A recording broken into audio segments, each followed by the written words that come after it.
Instead, it exploded inside his butt. Ah! In a previous episode, I wrote about the holy shit, Kevin. How long is this episode? I just saw the little thing on my teleprompter. We're going to be here forever, Kevin. The strangest court cases from every state. Welcome to the episode. By the way, my name is Simon. I just read what Kevin writes. I'm a lazy bastard. Although not so lazy today with the length of it. I'm not finishing this today. I've got to go to gym in like 3 hours, Kevin. How am I going to... It's going to be like 2.5 hours. 2 hours, maybe? Something like that? Jesus Christ, let's get into it. In a previous episode, I wrote about the strangest law in every US state, but many of those bizarre laws are unenforced, so their existence doesn't really come up often, if ever. Today, I've decided to do you one better, so we'll be looking at the strangest court case from every case. Yes, please. I feel like we could just do... How many states are there? 50.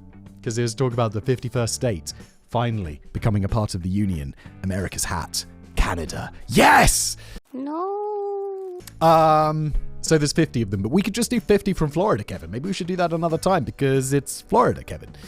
Now, to be fair, while I did spend many hours researching this, I wasn't able to read every single court case from the past 400 years or so. Honestly, Kevin, what the fuck am I paying you for if you're not doing that? Jesus Christ. I know I'm paying Kevin per word, not for research hours. So it's possible that somehow, Jesus Christ, how expensive was this script? It's so long. So it's possible that some states may have stranger cases that have slipped through the cracks. If that's the case and you happen to know of an insane story from your state that I missed, feel free to tell me in the comments below. Drive that engagement for Blaze, yes! And buckle up because as you've already seen from the runtime when you clicked on this video, and as Simon ranted about at the beginning, it's going to be a long one. Alabama, Lee Page, and Center for Reproductive Medicine. So I'm going through all of the states in alphabetical order, which unfortunately means we're starting with a... Who's going to be last? Skip. Is Wichita a state? Is Wichita a state? Skip. It must be. Oh no, Wichita, Kansas. Skip. Washington. Boom! I don't know, there's probably like xylophone or something, isn't there? And that means we're starting with a case that's rather serious, even if the ruling was ridiculous. Don't worry, though, they get much sillier after this. In February of 2024, the Alabama Supreme Court ruled that, much like Soylent Green, embryos created for the purpose of IVF fertilization were considered people under the law, which is insane. It's an embryo. It's like a few cells. Ew. Look, it's alive. I just spat on my desk. That's all that is. That's disgusting. I don't know why I did it. I'm sorry. It's not nice to spit. I don't generally spit. I just needed to make my point. I was thinking about picking my nose and rubbing it on the desk, but I decided that was grosser. All of these decisions get made in a very split second, you see. 100% professional. Have you ever wondered how your data ends up in the hands of spammers? How you get all those like robocalls? Hello? Silence. Hello? Drives me mad. Spam email drives me mad. It's all, why do we have to live in this world? Well, you can make this world a little bit easier with today's sponsor, Incogni. Look, your information is out there and being sold and traded online by something called data brokers. That's kind of their job. It's everything from your name and address to your browsing habits. But Incogni will step in and they'll deal with that nonsense for you. They'll automatically send opt-out requests to data brokers and follow up with them until your information is removed. They'll just be like, have you removed it yet? Hello?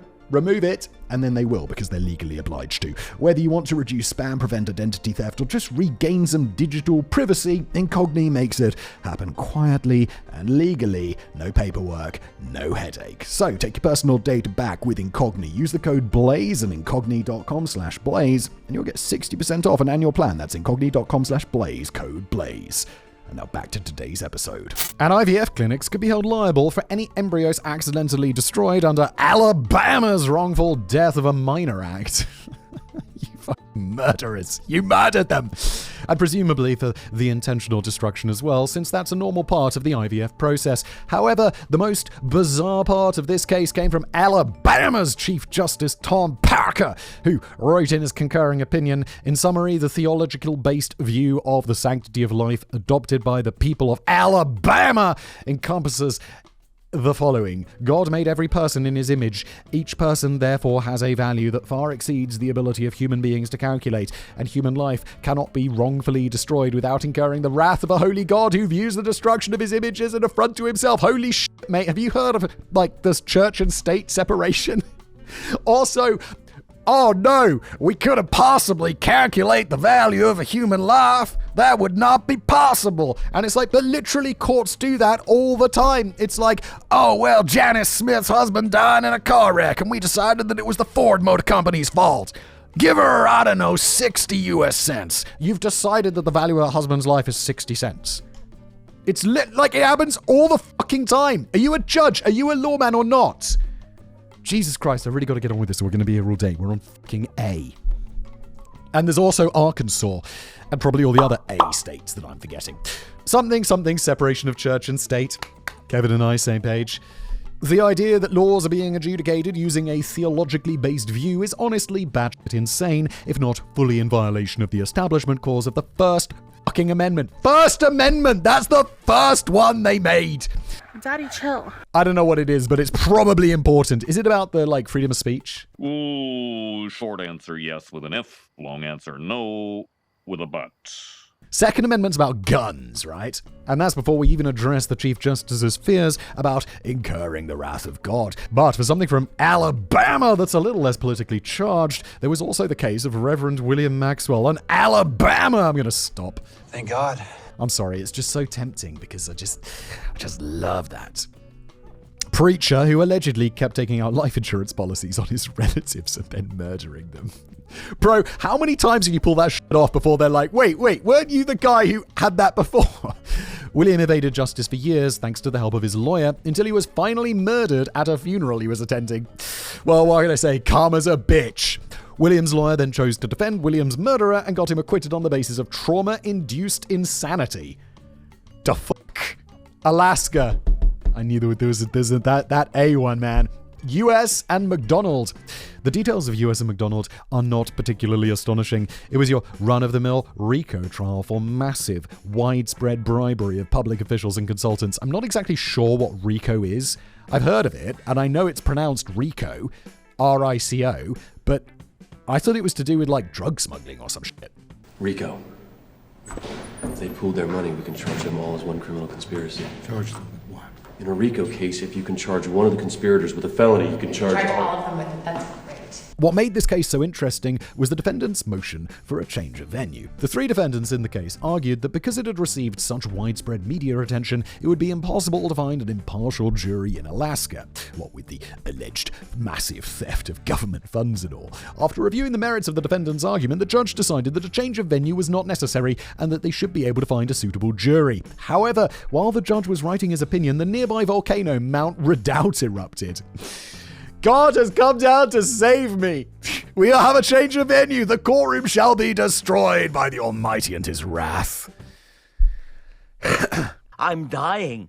Cough, then fall over dead. My God, he's dead. Mesothelioma is a rare cancer linked to asbestos exposure. Call now. In fact, it erupted multiple times while he was trying to finish the opinion. Wait, this is actually while this is happening? Something which he kept making note of throughout the legal documents. He went on to include the full lyrics to the Jimmy Buffett song Volcano in his notes, with permission from the copyright holder, before declaring that a change of venue to Tacoma, Washington would be granted due to concerns that the volcano might interrupt the trial. What is happening? Why would you just include the lyrics to a song? And why are you writing to someone to get the... I know, which I always found strange. You know when you, read a song in a book and it has, thanks to the copyright holder of this song for, the one line we quoted. Really? So if I'm I'm gonna soak up the sun... Shh, quiet, they'll hear you. I have to get permission from fucking Sheryl Crow? Well, I'm not going to, Cheryl. I'm just not going to. Fuck you, Cheryl. I like Sheryl Crow. I'm a little bit embarrassed to say it, but I do enjoy Sheryl Crow's music. Yeah, I'm considering editing that out, honestly. Own it. Arizona, the Flowing Fells Witch Trial. Oh my God, there's a lot of states that begin with an A. If you've heard of Salem, Massachusetts, yes, I have. Burn the fucking witches. Cursed by witches. Then you've heard of the Salem witch trials of the late 1600s. As someone who grew up near Salem, Kevin, not me, obviously, have you heard how I speak?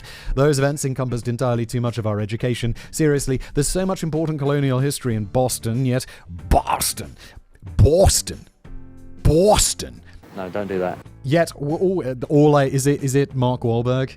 Boston. No, really don't. Is it Mark Wahlberg who's from Boston, has a very Boston accent? Or was it a movie he was in? Something like that. No one cares. Let's carry on. Yet all we were really taught about were witches and Paul Revere. I don't know who Paul Revere is. I do. One is by land and two is by sea. But that was the 1600s, when witch trials were common throughout Europe as well. It's certainly not something you would expect to read about in 1971. Though admittedly, this trial was a little different. It began in 1969 when a guest speaker from the University of Arizona visited Flowing Wells High School to talk to them about witches and folklore. One of the things included in this speech was a physical description of how witches were portrayed, and the students noticed that the description sounded an awful lot like their English teacher, Anne Stewart. Fucking savage.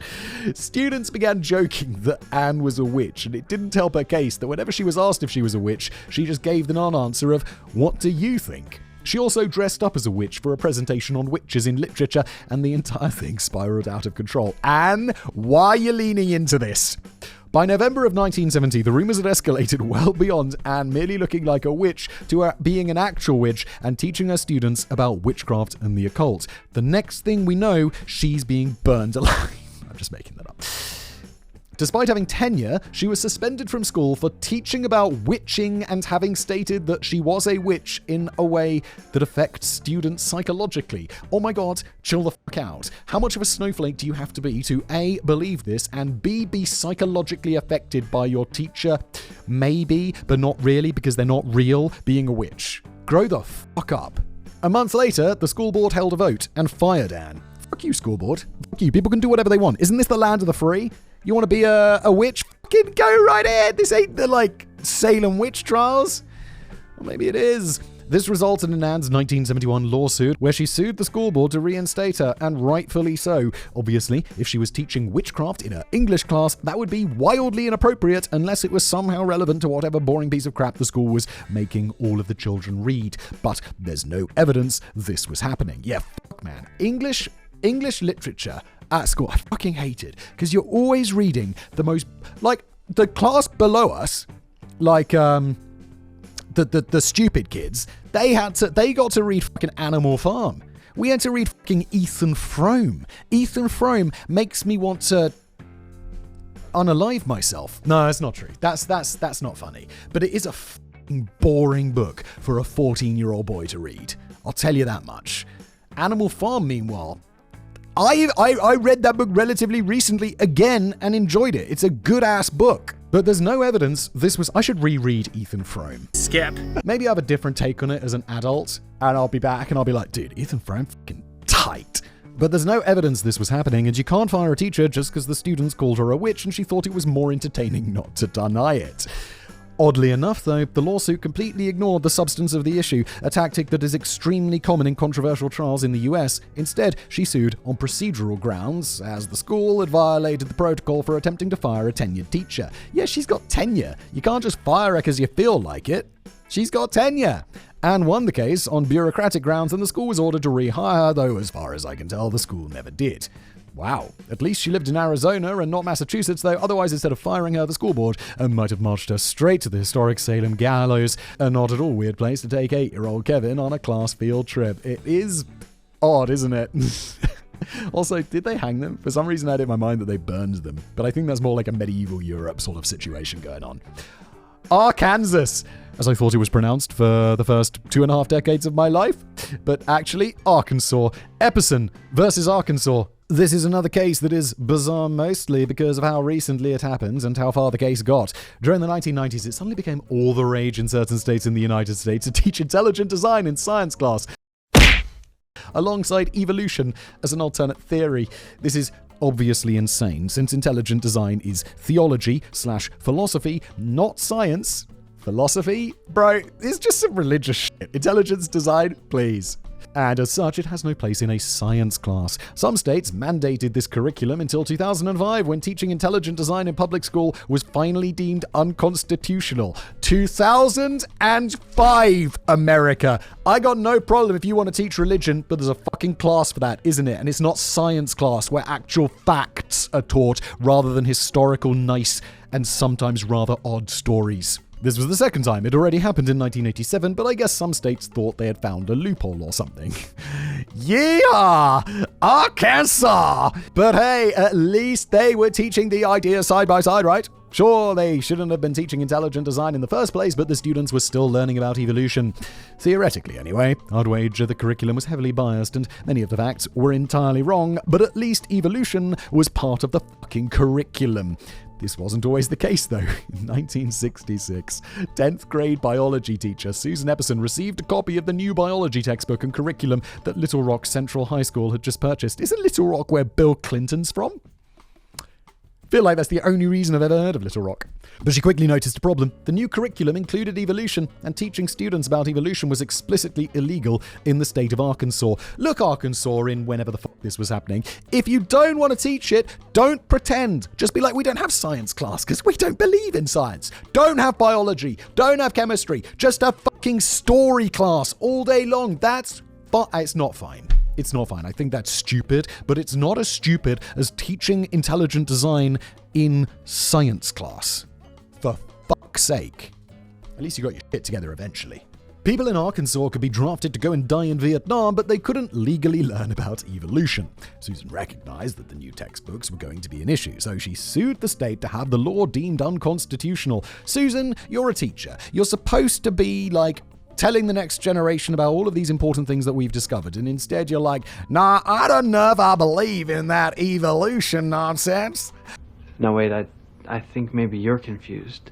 I'm a teacher. I don't know.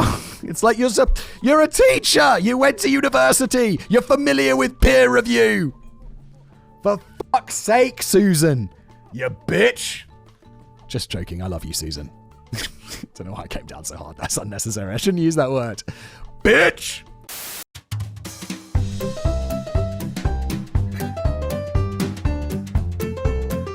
Sleep's weird. Yes, it is. Welcome to the sponsor segment. Weird intro to the sponsor segment, isn't it? You don't think you know about it until it stops working. And you can sleep better with today's sponsor. That's a Nola mattress. Nola is an award-winning mattress brand known for cooling tech, real pressure relief, and long-term durability. I'd like that.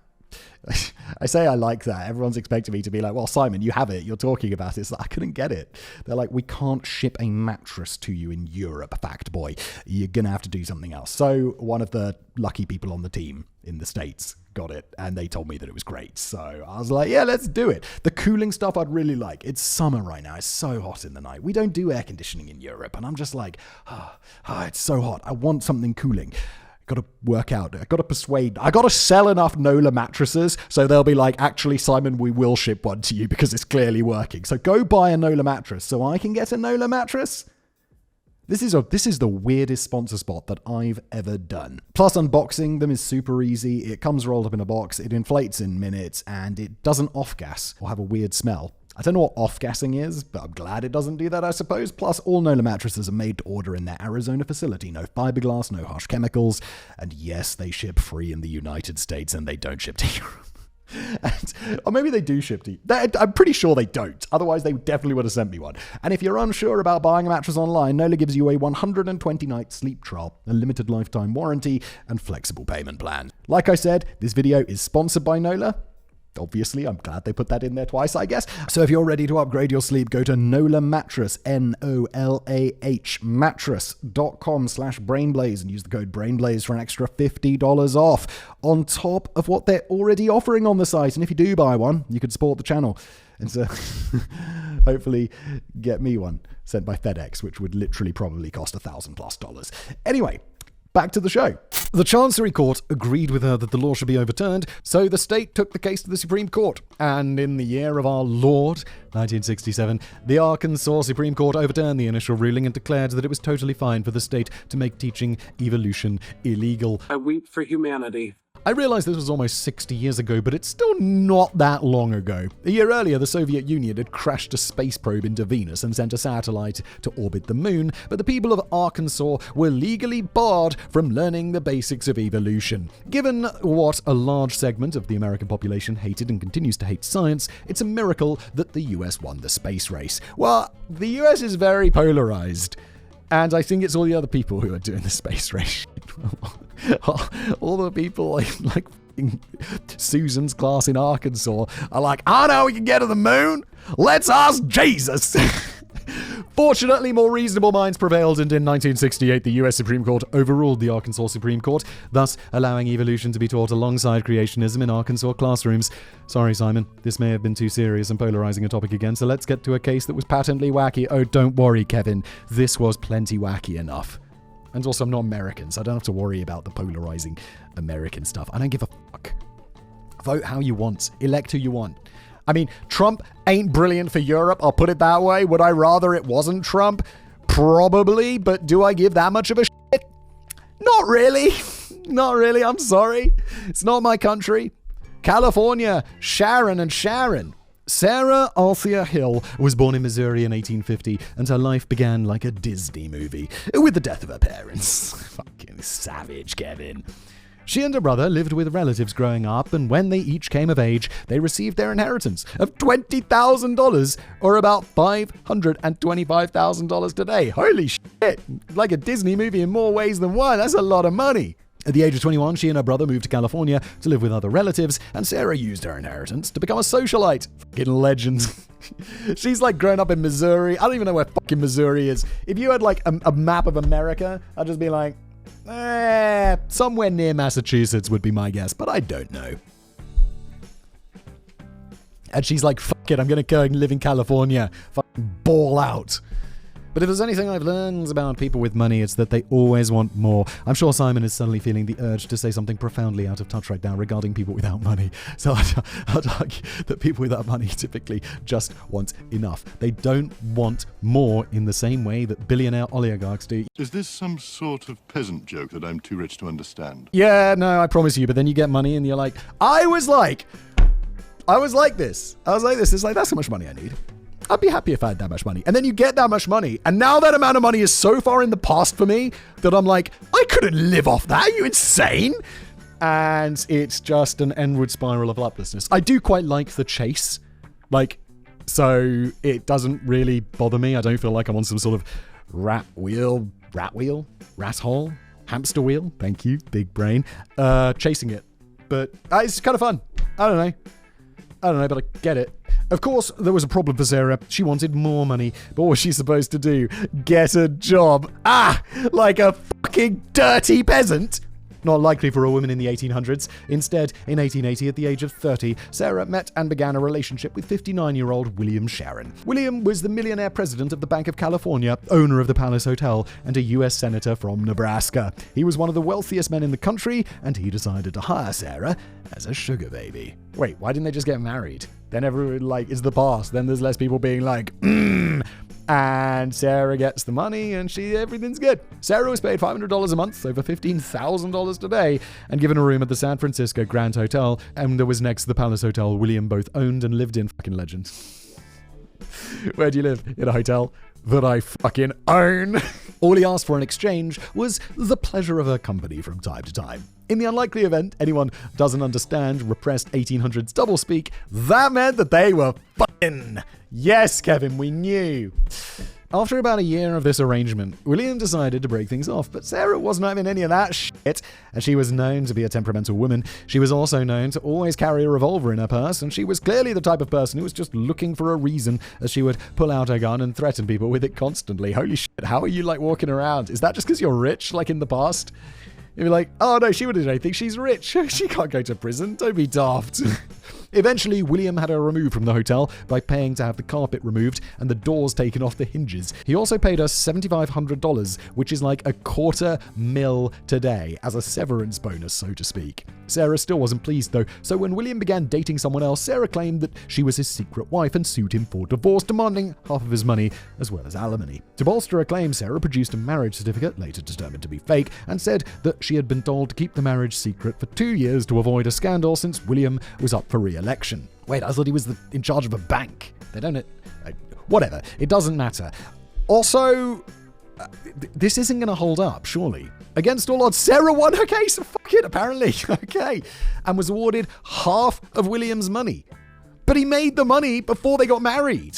Volcra! You said it. Get a prenup. Isn't that like premarital property? Wait, how's it work in America? Wait, if you marry someone in America and they're rich, and they're already rich, let's say you marry like... Don't say it. Donald Trump. Damn it. Let's say Donald Trump gets divorced and he gets remarried to a 25-year-old. And then Donald Trump and the 25-year-old get divorced. That 25-year-old doesn't get half of Donnie's money, does she? Doesn't she just get half the money that he's made since they got married? I realize that might be wrong, which is a very strange way of doing things. Unfortunately for her, she never got any of it because William was countersuing her, but she still won, so good for her, I guess. Even if she didn't get the money, she found something even better: love. Not better. After the lawsuit, Sarah married one of her lawyers, David Terry, who also happened to be the former Chief Justice of the Supreme Court of California. But things get even weirder. William died a couple of years after this started, so Sarah decided to go double or nothing by producing a deathbed will that left everything William owned to her. At trial, the will was ruled to be a fake, and upon hearing this, Sarah stood up, screamed obscenities at the judge, and reached into her purse to pull out a revolver. A U.S. Marshal intervened to say, "What? How did you get the revolver into court? I know this is the past, but people should be checking for that shit." A U.S., I suppose it is civil court, so it's not like she's going to prison or anything. A U.S. Marshal intervened to subdue Sarah and remove her from the courtroom, so David decided to defend his wife's honor.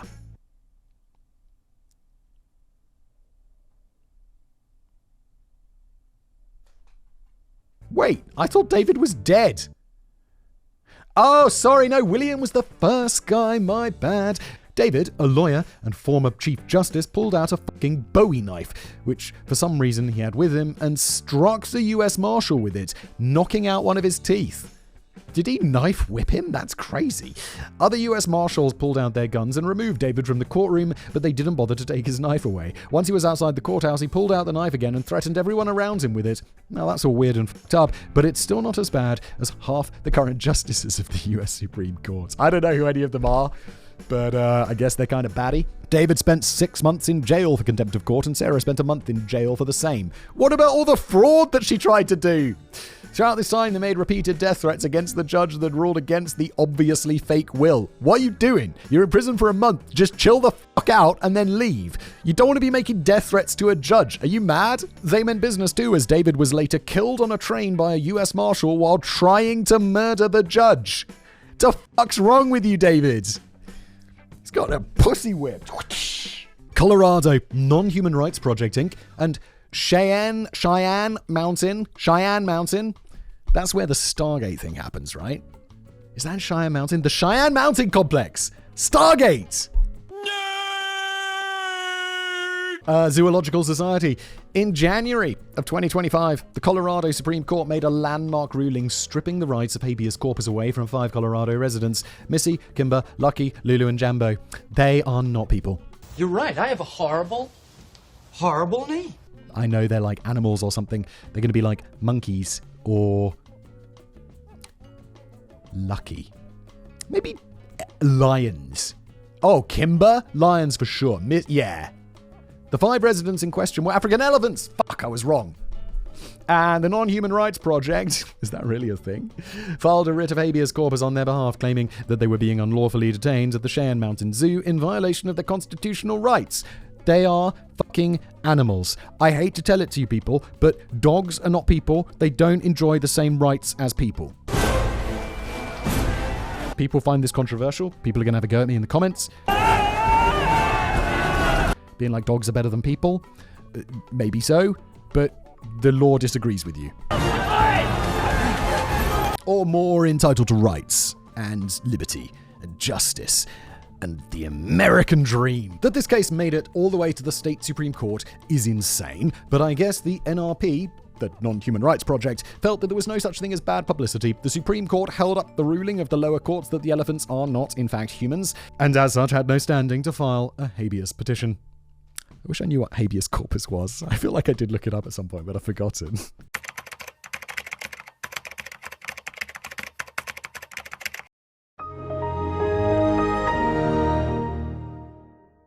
Connecticut. The trial of George Spencer. The great thing about eastern coastal states is that they're old as fuck, at least by US standards. I was about to be like, I'm pretty sure that my house is like older than most US states, Kevin.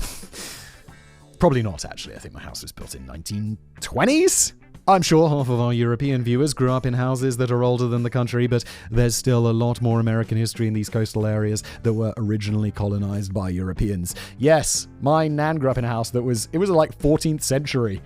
It's like they, at some point, the whole ground floor had been, like, you go into the house and you step down a couple of steps because at some point they dug out the whole of the ground floor to make the ceilings higher because people were shorter in the past or something.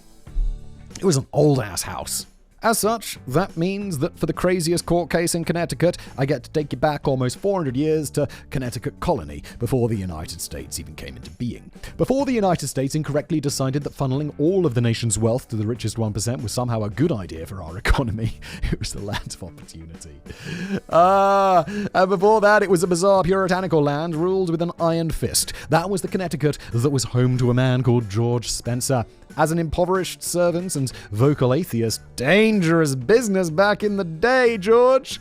George found America to be devoid of opportunity. It also didn't help his case that he was described as being ugly as hell on account of being a bald British guy with glasses. What the fuck? Why is he What? Hey, steady! That's the reason Kevin got fired. Did I say glasses? I meant a glass eye. Oh, you did, Kevin, did you? Oh, you did you, Kevster? Anyway, George first lived in Boston before he was caught stealing and given a good flogging. After that, he moved to New Haven, where he was still only able to find work as an underpaid servant. George was always getting in trouble, both for being bad at his job and for refusing to accept the love of our Lord and Savior Jesus Christ into his heart. Well, I mean, the reason he's probably not super successful is because he's shit at his job. It's like, why is there no opportunity for someone who's just completely incompetent? Why have you forsaken me, giant spaghetti monster? People already hated him, but things got much worse when a local pig gave birth to an ugly, deformed piglet with only one eye. If you know anything about genetics, it should be... Oh no. Oh no. Are they going to say that he fucked the pig? And that's why he has one eye. Oh! If you know anything about genetics, it should be obvious that when a man loses one of his eyes in an accident, all of his offspring will be born with only one eye. Obviously, that's just science. Just like the science of humans and pigs interbreeding. Look at that sick freak. In love with his pig. Isn't that just sick? Yeah, what a freak. The birth of the one-eyed piglet was seen as a message sent by God, irrefutable proof that an act of bestiality had taken place. Are they gonna fucking kill George? That's so fucked up. Of course, the piglet was also stillborn, so their logic seemed to be predicated on the notion that God is a massive dick with no respect for life. Anyway, George was told that he that confesseth and forsaketh his sins shall find mercy. Based on that statement, and the fact that he had seen a repentant child molester receive only a flogging for his crime, George assumed he was being told that confessing to the crime of bestiality instead of denying it would get him a more lenient sentence. Once he realized that he could be sentenced to death based on his confession, George retracted his statement as being coerced. No shit! The entire premise of this trial was insane to begin with, but it actually gets weirder. Because the Puritans relied heavily on biblical law, trials involving the death penalty required at least 2 witnesses, pursuant to Deuteronomy chapter 17, verse 6. Of course it is. For the 2 witnesses, the magistrates used George's retracted confession as one witness and the stillborn pig as the other. Makes perfect sense. What the fuck are you doing? The past. It is truly the worst. So based on the testimony of a deceased piglet, on April the 8th, 1642, George was convicted of bestiality and became the second person and first white person executed in Connecticut. You're fucking kidding me. That's fucking devastating. It wasn't until 2015 that George finally received a posthumous pardon from the court based on the fact that his confession was coerced and that it's impossible for a human to impregnate a pig. Yeah, I feel like that's the more important element there. The judge referred to it as the first verifiable false confession in American history. Of course, we can't actually prove that George wasn't a pig fucker any more than we can prove that J.D. Vance wasn't a couch fucker. All we can say for sure is that the one-eyed piglet was not George's offspring. Delaware. Hi, I'm in Delaware. Delaware. Guth and Lofting. In 1939, Charles Guth was the president of Loft Inc. You probably haven't heard of them since the company ceased to exist in 1994, but back in the 1920s, they were the largest candy company in the world. Not only did they manufacture candy, they had their own brick-and-mortar stores that sold candy and soda. For years, they had been selling Coke, but Charles grew annoyed with the Coca-Cola company when they refused to give him a large enough wholesaler discount. He realized he could stock his soda fountains with Pepsi instead of Coke for cheaper, so he began negotiating a deal between Loft Inc. and Pepsi. Unfortunately for Loft, Pepsi went bankrupt. Really? Pepsi's still around today before they can negotiate a contract. I mean, I guess it would have been even more unfortunate if they'd negotiated and paid for a contract before Pepsi went bankrupt, but still. Yeah, I had a company get bankrupt on me. Ordered a bunch of, I don't know what they're called, those decorative things that go on a ceiling. You know, like round the edges, you have that like decorative thing that kind of makes the ceiling meet the wall. Yeah, we ordered like, it was thousands of pounds worth, thousands of dollars worth of these things. And then the company went bankrupt. And it was like, oh, fuck, I'm not getting that, am I? Regardless, Charles still saw an opportunity. With Pepsi having gone bankrupt, he could just purchase the company and their secret syrup recipe on the cheap. Then Loft could manufacture the syrup themselves and save even more money. How do I not know this Pepsi law? And hey, on the surface, that probably seems like a solid business plan. In fact, it makes so much sense that I doubt you even noticed the rather glaring reason that this decision resulted in a lawsuit. But Loft's shareholders absolutely noticed, because, as I said, Charles realized that he could purchase Pepsi and its secret formula, which he did with the specific intention of selling it to Loft. As it turns out, though, this wasn't explicitly illegal at the time. Based on English courtroom law and a 1726 court ruling about a trustee's fiduciary duty of loyalty, I am confused, it was implicitly understood that this sort of behavior was extremely fucking illegal, but nobody had actually had the balls to challenge the theory. Wait, so he's just buying the company and then he's selling it to the company that he works for, kind of like a bit shadily. It doesn't seem that bad, unless I missed something. You missed something. Or at the very least, nobody in as high profile and important of a case had. Unsurprisingly, the Delaware Supreme Court ruled that Charles's antics were completely out of line. Though corporate officers were not technically trustees as it pertained to the 1726 ruling, the court found that they still had a duty of loyalty to the company and could not... Oh, wait! There it is. He wanted to leave the company and take Pepsi's recipe and do his own thing. Wait, that's fucking smart. I'd do this, and then they'd be like, no, you don't, whistleblower. And I'm like, oh, for fuck's sake. That was a genius idea. And now I don't have Pepsi or a job. Fuck. I guess before doing this, I would consult a lawyer, though. So, I guess I wouldn't end up in this sticky situation, and my company wouldn't know that I would betray them in a fucking heartbeat to make more money. Which I would. The court found that they still had a duty of loyalty to the company and could not personally take an opportunity that would benefit the company without offering it to the company first. That fucking sucks. That's a fucking stupid rule.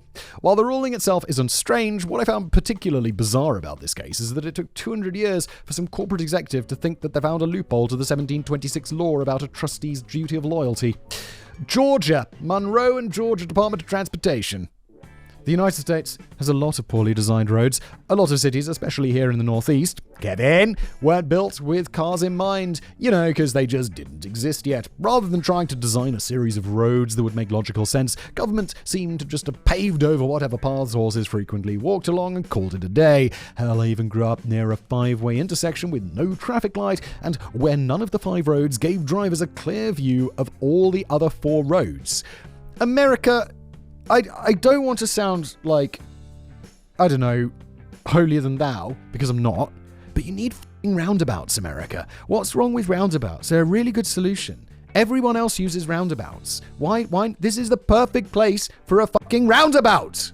Though not quite as old as the states up here, Georgia still dates back to the early 1700s. As such, it's still 200 years newer than my nan's house. As such, they still... 300 years? 14th century? 3, 4, 5, 6, 500 years? Holy shit! As such, there are plenty of roads that make equally little sense to drivers. Among them was the intersection of Thigpen Trail and State Road 37 in Colquitt County. That is where 24-year-old Ashley Monroe was driving in November 2017 when she had a fatal collision with a tractor trailer. Nothing hilarious like death, is there, Kevin? Speaking of death. If you were a loved one was diagnosed with mesothelioma, you may be entitled to financial compensation. Ashley's parents sued the Georgia Department of Transportation for wrongful death, claiming that the road was negligently designed and improperly maintained. They even brought an expert witness with them to testify on the matter, a licensed professional engineer with 54 years of relevant experience. The DOT filed a motion to dismiss, citing sovereign immunity, which was granted. Wow, that's a thing? Okay. So far, that's pretty standard, albeit tragic, but it was at appeal when this case took an unexpected turn. The Court of Appeal said that the DOT had sovereign immunity so long as the road's design was prepared in substantial compliance with generally accepted engineering or design standards in effect at the time of preparation. Seems very fair. That certainly seems like it would lead to a potential win for Ashley's parents, as they had an expert witness prepared to testify that the roads were not properly designed. Unfortunately, the Court of Appeals also ruled that the 80-something-year-old witness was simply too young to testify. Alright, let's see where this goes. Because the exception to sovereign immunity required that the roads were in compliance with contemporary design standards, Ashley's parents needed an expert witness who had been a licensed engineer at the time the roads were built. Otherwise, it would be impossible for the expert to speak as to the design standards of the day. I don't like where this is going. Well, just fucking look it up on the internet. Crack a fucking book. It's not like, the only way. Like, now, we've entirely forgotten the 19th century. No one has any idea what happened in the 19th century because everyone who was alive in the 19th century and all of their stories are now dead. And it's such a shame that there's no possible way that we could look up through some sort of magical data storage device what happened in the 19th century. You know, unless they read a fucking book or something. Very succinct. Kevin and I, same page. Since the roads were originally built in 1931, and it was very rare for someone to become licensed before they were 25, that meant that the only way Georgia would hear the case was if Ashley's parents could produce a 117-year-old expert witness. As far as I can tell, Georgia's legislature isn't doing anything to rectify the situation, so this will likely stay on the books as a painful reminder of what happens when laws are written without adequately considering the future consequences of how they're worded. Just change the law. It's okay to change the law. That's why fucking case law's a thing. I've had people come up to me in my face and scream at me in car parks as I'm leaving the theatre, going, "You cannot change the Second Amendment." And I'm like, yes, you can. It's called an amendment. I mean, you should interpret it and stuff, but clearly here you need to, interpret it in the way that it should be changed. Hawaii, Freed and Haynes Brands, Inc. Your Honor, I'm too fat to see my own penis. Okay. While I don't know if Albert Freed had said those exact words, that is definitely a message he conveyed in his court battle against Haynes of what he believed were defective underwear. Bro, if you can see your penis while you're wearing underwear, you're doing something wrong. Albert Freed was a big guy, weighing in between 280 and 290 pounds. What is that, 150 kilos? That's a big boy. Would you want to take diet advice from someone that size? Well, apparently a lot of people would, because Albert won a free Hawaii vacation by selling over $20,000 worth of diet products. This vacation to Hawaii was going to be a dream come true, and Albert's wife bought him some brand new Hanes underwear for the trip to celebrate. This is all very bizarre so far. Giant fat guy selling diet stuff, and his wife buying him underwear as a gift for a trippy one. What is happening, America? But according to Albert, the underwear was defective. After enjoying the first day of their trip, Albert woke up to find himself in debilitating pain. He tried to ignore it, and he and his wife did a lot of walking over the remainder of their trip. But with each step he took, Albert was experiencing more and more pain. Dude, go to the hospital. If it's in that sort of area, just go to the hospital and get it checked out. You don't want to have that, twisted balls or whatever. So what was causing all of this pain? I have more experience than I'd like being overweight, so immediately my mind went to chafing, particularly in the upper thigh region. However, Albert's pain was isolated strictly to his cock. According to his testimony, a manufacturing defect in the underwear caused the front part of his tighty-whities to gape open. Once this happened, his penis fell into the opening, at which point every step he took caused the rough edges of the fabric to rub against his penis like sandpaper belts.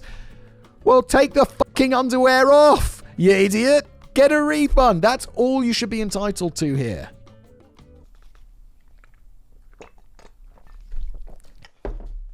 You've probably got a lot of questions, and so did the defense. Questions like, why didn't you look at your penis? If you're too fat to look at your penis, why didn't you use the full-length mirror in your hotel room to help you look? Why didn't you have your wife look at it? At any point, did you consider reaching into your pants and fixing yourself? And perhaps what the actual fuck is wrong with you?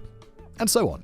The defense brought in expert witnesses to examine Hanes brand underwear, as well as underwear from their competitors in all cases, including with older worn-out undies. When the underwear was worn properly, the weight of a man's junk created vertical tension in the underwear that would make it impossible for the front to open up during anything even remotely resembling ordinary use. Wait. Was his junk so light? He's got a small penis! But if that's the case, then why wasn't Albert's penis safe and snug inside his overly restrictive briefs?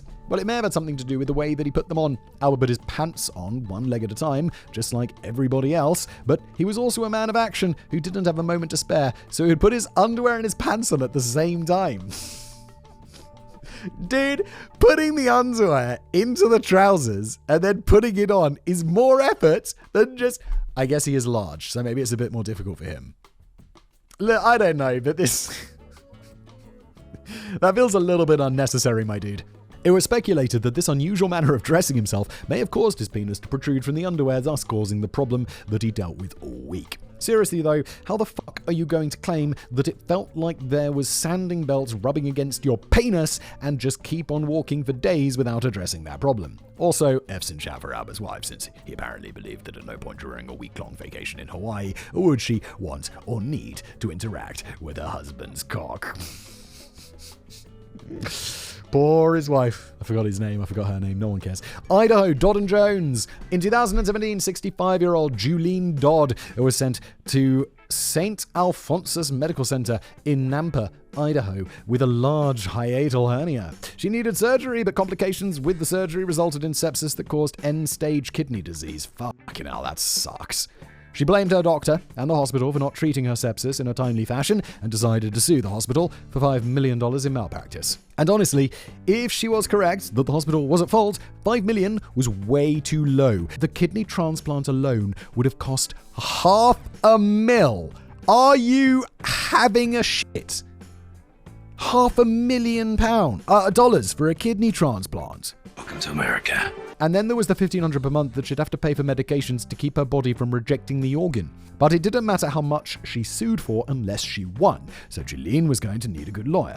And what better lawyer for a medical malpractice lawsuit than Rory Jones, the same lawyer she had hired for her divorce 20 years earlier? No, you should ask Rory Jones for a referral. Like, if I had some medical thing like this, and they were like, oh, you got sepsis, would I call up my corporate lawyer, dude, and be like, hey, dude, can you represent me in this? No, I'd be like, dude, do you know, like, anyone who specializes in this? I'd be like, of course I do. Let me give you my mate's card. Like, boom, done. What are you doing? He's a divorce lawyer. To be fair to Rory, he wasn't just a divorce attorney. According to his website, he also specializes in contract and employment law as well. It's got nothing to do with this. That still wouldn't be my first choice for a medical malpractice lawsuit, and it didn't take long for Julene to regret her decision. She regretted it the day Rory filed the lawsuit, which was 4 days after the statute of limitations had expired. No, Rory, no. Julene, no. Furious that Rory had taken her money and failed to do his job on time, Julene then hired a second lawyer to sue the first lawyer for legal malpractice. Fair play. This is where things got really interesting because of how the law works, at least in Idaho. In order to prove that Rory committed legal malpractice, Julene's new lawyer would have to first prove that the hospital committed medical malpractice, and Julene was likely to win her original lawsuit. That's a fascinating quirk. That seems like a really high bar to clear, but the theory is that if they weren't going to win the original lawsuit anyway, then it couldn't be malpractice because Julene didn't actually lose out on anything but the late filing. Yeah, but then doesn't it mean that all lawyers are going to feel pretty blasé about cases where they don't feel there's much of a chance of them winning? They're just going to be like, I'm just going to be a bit of a shit job and charge you for it, to be honest, because you're going to lose anyway, and I can't get in trouble even if you do, even if it is malpractice. Doesn't seem like a great precedent to set. Proving that they would have won the first trial was made more difficult by Rory arguing that no, they were emphatically not going to win. Well, of course he's going to argue that. If he felt that way, I'd think he probably shouldn't have taken Julien's money in the first place, but what do I know? Unfortunately, history has a tendency to repeat itself. Julien had 2 expert witnesses lined up, but one of them was excluded from the trial because of a... You can't even speak. Yes, I can! Because a new lawyer failed to disclose the witness before the date set by the court. Julien, what are you doing? Where are you getting your lawyers? Fucking Dollar Tree? No, money down. Oops, shouldn't have this bar association logo here either. Do you like that American reference? We call it Poundland, but I called it Dollar Tree because 70% of people who watch this show are American. Hello! The other expert witness was excluded on the basis of not actually being an expert on Idaho's standard of care. The case was essentially thrown out before being appealed to the Idaho Supreme Court. The Supreme Court ruled that not only had Julien's new lawyer failed to prove any sort of malpractice, his entire appeal was filled with hyperbolic personal attacks levied against the lower court rather than actual evidence or legal precedents that would have been, relevant. Illinois. Stanley and Illinois. This is another bizarre case that goes back to America's puritanical roots, except this one took place in 1972. It also doesn't involve any bestiality this time. But don't worry, more bestiality coming later. I'm already excited, Kevin! Now, you probably met a couple like Peter and Joan Stanley at some point in your life. Let's see. They had been in an on-again, off-again relationship for about 18 years. I don't know if I've known anyone who's been in an on-and-again, off-again relationship for 18 years. I've known people who are have been in an on-again, off-again relationship through most of their 20s. But I feel like at some point people are like, this ain't going to work out. What am I going to be doing this at 40? No, thank you, sir. But they spent much more time on than off, usually living together. Even though they were usually a couple and even had 3 kids together, the periods they spent broken up were enough to keep them from ever getting married. For the most part, this arrangement was fine. They probably spent at least... I don't know anyone like this. I don't know anyone who's sort of half married.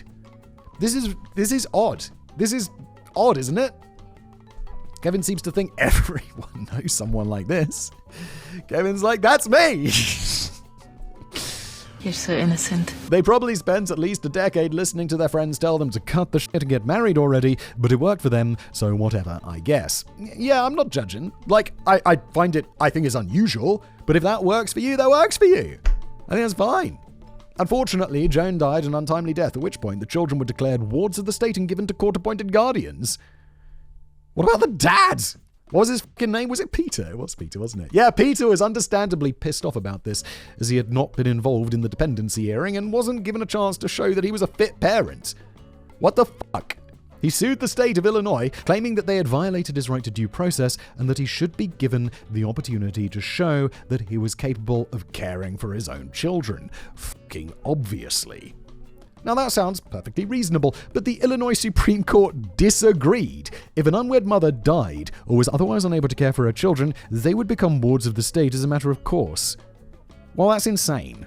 That's just insane. That's just stupid. There was no need for a hearing to determine whether or not Peter was a fit parent, because the state already knew that he wasn't. As far as the state of Illinois was concerned, I know it's Illinois, Illinois is concerned, unwed fathers were all unfit parents by default, and no hearing was going to change that determination. There's their puritanism. Puritanicalism? Puritism? Puritanity? Puritology? Skip. The case went to the US Supreme Court, who overturned the decision and stated that unmarried fathers should have the same rights as married or divorced fathers. This was one of the first big wins for the men's rights movement, a movement that actually had some legitimate grievances like this back in the day before the internet morphed into a giant misogynistic circle jerk. It does make sense that men's rights activists would enjoy a good circle jerk. Okay, well done. That's just one more thing they can exclude women from. It is funny how it's like, yeah, men's rights, like in parenting and stuff, is an important discussion to be had, but you can't because of Andrew Tate and all those cocks. Indiana, the Indiana Pie Bill. Oh, is this the one where it's like they decided to set pi at like 3.1 or something? Just 3? Oh, what is going on? This next entry was a piece of legislation rather than a court case, but I'm a huge maths nerd, so I had to indulge in this one anyway. As I'm sure Simon can attest to, it has long since been proven that it is impossible to square the circle. But since not everyone in the audience will know what that means, you can go ahead and explain it, Simon. No, please don't. It just means that something is impossible. In this case, making pi a fixed number rather than like that endless thing. I used to know pi to 100 digits because that's the sort of cool guy that I am. Okay, fine, I'll do it. Back in ancient Greece, pretty much all geometry was done exclusively using a compass and a straight edge. One problem proposed by Greek scholars was whether or not you could geometrically construct a square within the same area as a given circle using only a compass and a straight edge. Wait, I thought it was just about whether things were impossible. There's way more to it! Yay, now I know! This problem confounded mathematicians for millennia until 1882, when it was finally proven to be impossible. But in 1894, over a decade after it had been shown to be impossible, a physician named Edward Goodwin introduced a revolutionary bill to the Indiana Assembly titled A Bill for an Act Introducing a New Mathematical Truth. The full name's like 5 times longer, but you get the gist. Edward had done the impossible. He had discovered how to square the circle, and he wanted to use legislation to give this gift to the people of Indiana. He hasn't figured this out. This is not how it works. At first, the Indiana House of Representatives was confused. One representative said the bill should be reviewed by the Finance Committee, while another said it should go to the Committee on Swampland, where the bill could find a deserved grave. It was well put. It was eventually sent to the Committee on Education, who approved of the bill, and so it was unanimously pushed through the House of Representatives. By mere coincidence, a mathematician and professor at Parody University happened to be in town when this was happening, and he met with the Senate before they had the chance to vote. As it turns out, the only way Edward had been able to square the circle was by defining pi as 3.2, not 3.214 or 3.2-ish or something, just exactly 3.2. Once the professor explained what the bill actually said to the Senate, they spent about an hour making fun of Edward and then tabled the bill indefinitely. Wait, that's it? It wasn't even made a law. This is like fucking stupid. Am I boring you, mate? Iowa, Schreiber and State. Benjamin Schreiber was just your average guy serving out a life sentence in prison for murder. Just your average lifer. He was convicted and sentenced in 1997, and he spent the rest of his life in prison. Or, as Benjamin would argue, he completed 2 consecutive life sentences. All right. On March the 30th, 2015, Benjamin was rushed to hospital after experiencing seizures and a high fever.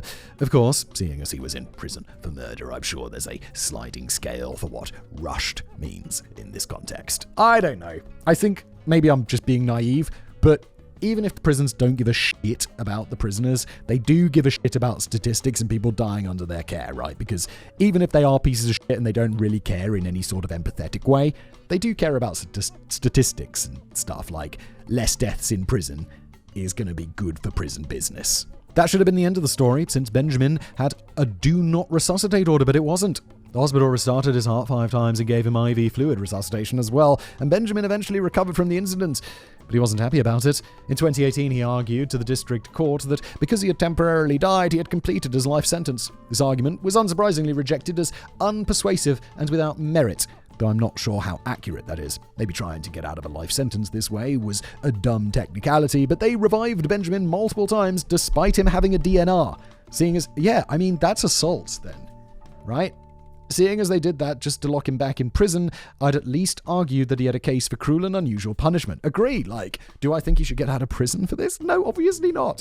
But is it a civil case? Can he sue? Can he pursue assault charges against the medical staff? Fucking absolutely. Go for it, dude, but you ain't getting out of prison. You fucking murdered someone, you dick. Regardless, it was officially ruled that a person was not dead until they were declared dead by a medical examiner. Based on that ruling, I think Iowa should change their state motto from "Our liberties we prize and our rights we will maintain" to "Nobody dies without our permission." Sounds like a movie. Kansas, United States and gain. They say that ignorance is no excuse for the law, and with good reason. If anybody could avoid prosecution by simply arguing, "I didn't know that was illegal," would effectively live in a lawless society. That said, perhaps we could be slightly more discerning in what exactly people are charged with. In February of 2003, Hassam Ghane made a call to a crisis hotline because he sent police to do a wellness check, and when they showed up at Hassam's house, he requested to be taken to a hospital with a psych ward. All very reasonable, and that's great. Up until that point, everybody did exactly what they should have in that situation, so kudos all around. Brilliant. However, once he was inside the hospital, things took a bit of a turn. Hospital staff asked Hassam if he had a way to end his own life, and he did. But it wasn't something you'd expect, like a knife or a gun. It was a bottle of potassium cyanide he kept under his sink. Holy shit, what are you, some sort of James Bond villain? Hassam had a PhD in chemistry and had stolen the cyanide from the university he used to teach at before becoming unemployed. Not only did he have the bottle, but he told the hospital staff that he didn't want to turn it over because he might decide to kill himself later with it. Dude, then don't mention it. What the fuck? As it turns out, admitting all of this was a big mistake. I mean, stealing the cyanide in the first place was a bigger mistake, but Hassam had no idea what he was getting into by admitting to it. Oh god. He's going to be like, no, I stole it. It's like $4 from the wholesaler or whatever, from the scientific supply store. So it's going to be like a very minor slap on the wrist situation. But it's going to be like a weapon or something, isn't he? Smuggled it across state lines or something, and he's going to get in big trouble. Federal prosecutors came to his house to arrest him under the Chemical Weapons Convention, a global treaty banning the development, production, and use of chemical weapons. That escalated quickly. Dude, chill. That's not what's happening here. Chill. Is it because his name's Hassam? It fucking could be, couldn't it? Fuck. The treaty is enforced by 193 countries, and yes, that's basically all of them. So this is, yeah, I think there are. I thought there were 193 countries. Are there more? Or is it 197? Maybe it's 197. I don't remember. Let's carry on. So this is something the entire world takes pretty seriously, except for Egypt, Israel, North Korea, and South Sudan. 3, 4, 5, 197. Boom! Hassam's arrest was followed by about 8 years of trying to figure out whether or not he was mentally competent to stand trial. Experts kept saying that he was not, but Hassam insisted that he was. In 2010, the case finally went to trial, and he was convicted of violating the Chemical Weapons Treaty, even though he had no intention of killing anybody but himself. What did he get? What was his punishment, Kevin? You can't just leave me hanging like that. Commenters, let me know. I'll definitely check it later. I want to know. I'm going to look it up after this. No, you won't. Kentucky, Johnson & Johnson. There are a few US states that really hate fun. Among them is Kentucky, which now requires the pornographic websites collect photo IDs from users in order to visit the website. Oh, Kentucky. Everyone's going to be... Surfshark VPN, very popular in Kentucky, I should imagine. As you might expect, major sites like Pornhub have responded by simply blocking Kentucky residents from using their website. I sure as fuck wouldn't want to be responsible for saving and securing photos of a bunch of people's government-issued IDs, and the hub has no interest in that either. We all know, yeah, I run across this all the time, not with porn. Sure. But with like, you'll visit some American website or some website from outside of Europe, and they'll be like, this website's blocked. And you're like, why? And it's like, it's something to do with data protection or whatever. And just like for the fucking Kentucky Times to bother to meet EU data protection laws, they're just like, oh, fuck it, we just won't serve this to Europe. And it makes perfect fucking sense. And then I'm just like, well, I'm just going to use a VPN, aren't I? I need to see that article about Kentucky. We all know that laws like these are the result of religious ideological views, even though they claim to protect the children. Ironically, science has shown for decades that stuff like this has exactly the exact opposite effect and results in more children being harmed, but that's a topic for another day. Yes, because children find it impossible to know how to use a VPN. Like, when we were at school, it was like, they had filtering. It'd be like, you can't go on this website, you can't go on that website. It would take us all of about 13 seconds to work out how to bypass the filtering. Because we're kids. We've got lots of time on our hands to just fuck around on the internet. Today's topic is the law of unintended consequences. When you think about the content of popular porn sites, what's the first word that comes to mind? If you said any word that wasn't a hyphenate beginning with step, you're incorrect. It's really fucking bizarre. I don't get it. Like, genuinely don't get it. And I'll talk to my friends or something and be like, what's up with that? And they'll just be like, I don't know. And I wonder how many of those fucks are lying. All of them! Because obviously someone is. A lot of people are. But with internet porn effectively outlawed, there was no way for people to indulge in their step-family fantasies in a safe and controlled environment. This video brought to you by Surfshark VPN. Instead, they had to take matters into their own hands. Such was the case for 29-year-old Ashley Johnson and her 20-year-old stepson. Oh God, no. Isaiah Johnson. No, Ashley, no! Isaiah, no! One day, Ashley called the police to report that Isaiah had punched a hole through her car windshield. Isaiah, no! The next day, she called the police and told them that the windshield was being fixed, so she didn't want to press charges. It's unclear if what followed was totally unprompted, or if police were just trying to figure out why she suddenly wanted to drop the charges. Either way, Ashley revealed that she was Isaiah's stepmom and that they were boning. The couple were both then charged and arrested for incest. Wait! Is that incest? It's not like half his mum, it's just his stepmom. I have found a porn loophole. Couldn't be half his mum, obviously. What are you talking about? It's just his stepmom. They don't have a legal relationship, do they? He's 20. All right. If you're thinking that doesn't make sense because they aren't related by blood, you would be correct, but Kentucky doesn't give a shit. In Kentucky, incest refers to any blood relationship, including half-sibling. Yeah, totally fair. Parents and child by adoption. Totally fair. Or step-parent, step-child. Look, do I think that's fucking weird? Yeah. But do I think that, what's his face? Woody Allen is doing incest? No, he's just fucking weird, allegedly, in my opinion, in the opinion of a lot of people. But on the bright side, your stepsister is still fair game. What the fuck's going on, Kentucky? Ashley and Isaiah's trial was ultimately dismissed by a grand jury, but the damage was already done. There were multiple stories about the case in the local news, which means all of their friends and family now know about it, most notably Ashley's husband. Oh, Isaiah! It's your dad! Louisiana, Bailey Hills. They say that comedy is finally legal again. And by they, I mean people who mistakenly conflate being an offensive prick with actually being funny. That's certainly not to say that you can't be both, but you should probably be saying something clever enough to justify what a dick you're being. Otherwise, we might end up having to suffer through another Andrew Dice Clay.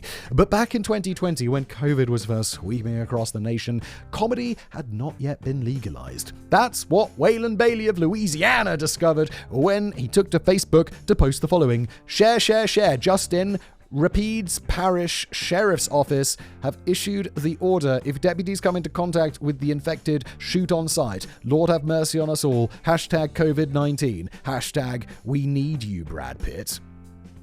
Is that a reference to World War Z?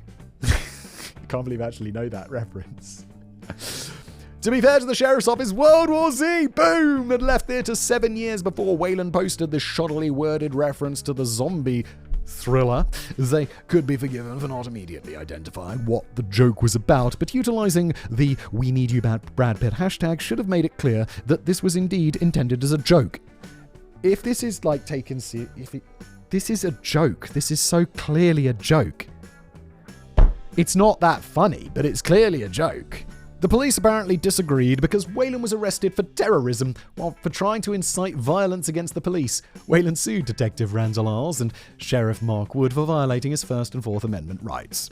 The court initially ruled that the police's overreaching actions were protected by qualified immunity, and that's insane. Fortunately, on appeal, the court ruled that no reasonable officer could have found probable cause to arrest Bailey for violating the Louisiana terrorizing statute in light of the facts. Obviously not, and I'm glad that this went absolutely nowhere as it should have. And maybe our man pursued a career in comedy, but probably not because it's not that funny. Maine, Shelton Brothers, and Maine Bureau of Liquor Enforcement. Quick, Simon, tell me what you think is wrong with this beer label. All right. Wait, there's no beer label, Kevin. Oh, it's because I moved it to my prompter. Kevin, you know I can't see pictures. Kevin, I just Ron Burgundy this shit. Everyone at home's got a better idea of what's going on than I do. I'm like the weatherman with the green screen. And it's like, and cloudy intervals will be pushing west this afternoon through the southern counties. And it's like, he doesn't know what he's doing. It's all fucking green. He's just like, If you said Santa's fat ass might be too appealing to children, then you just might have a future working for the Maine Bureau of Liquor Enforcement. What is happening? Because they put Santa on a beer bottle, they're like, it appeals to children? That's fucking crazy, bro. In 2006, the state of Maine banned the Massachusetts brewery and importer Shelton Brothers from selling this beer because it was seen as potentially advertising to children. Maine also rejected 2 other beer labels from Shelton Brothers that allegedly had pictures of naked women on them, but I haven't been able to find those pictures, so I can't confirm whether or not those claims were equally ridiculous, and we couldn't show them here on YouTube anyway, so no harm, no foul. Shelton Brothers, along with the Maine Civil Liberties Union, had to sue the Bureau of Labor Enforcement for violating their First Amendment rights. Oh, I mean, look, I get it, but why stir the pot? Why not just be like, for f***'s sake, okay, we'll change it to something else. It's not going to make that much of a difference. Although, it's kind of good, actually, fuck it, this is really good PR. If I was their marketing department, I'd be like, let's sue those fuckers. Let's go. This is going to get our beer with Santa's fat ass in front of people, even if we end up not having to sell it with Santa's fat ass. Feels weird saying ass. Arse. Oddly enough, this was far from a first for Shelton Brothers. Although the company was only founded in 1996, by 2006, this was already the 10th time they had to sue a state for banning their beer labels. Sounds like they've realized that there's such a thing as pre-marketing. In every case, either the ban was dropped or Shelton Brothers won their lawsuit, because of course they did. This is like textbook First Amendment stuff and should never have been called into question in the first place.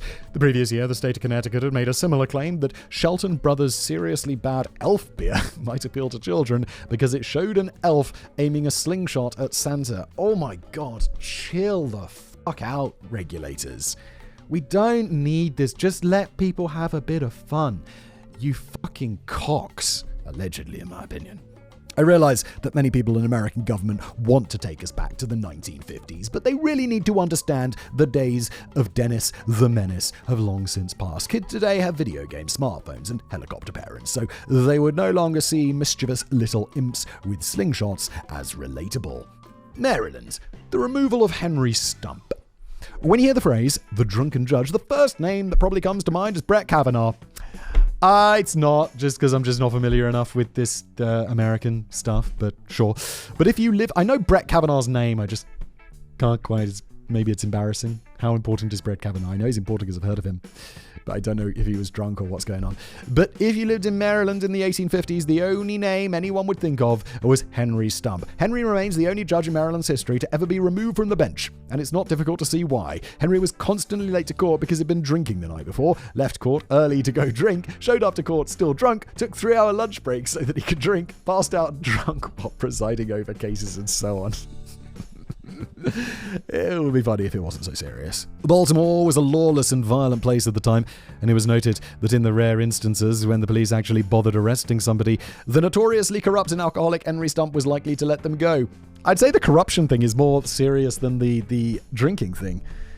But I guess that may be just me. But none of that was what got Henry removed from the bench. The catalyst wasn't his drinking or corruption, but rather his ruling in the case of Watkins and the state of Maryland, something that was referred to as an incurable judicial blunder.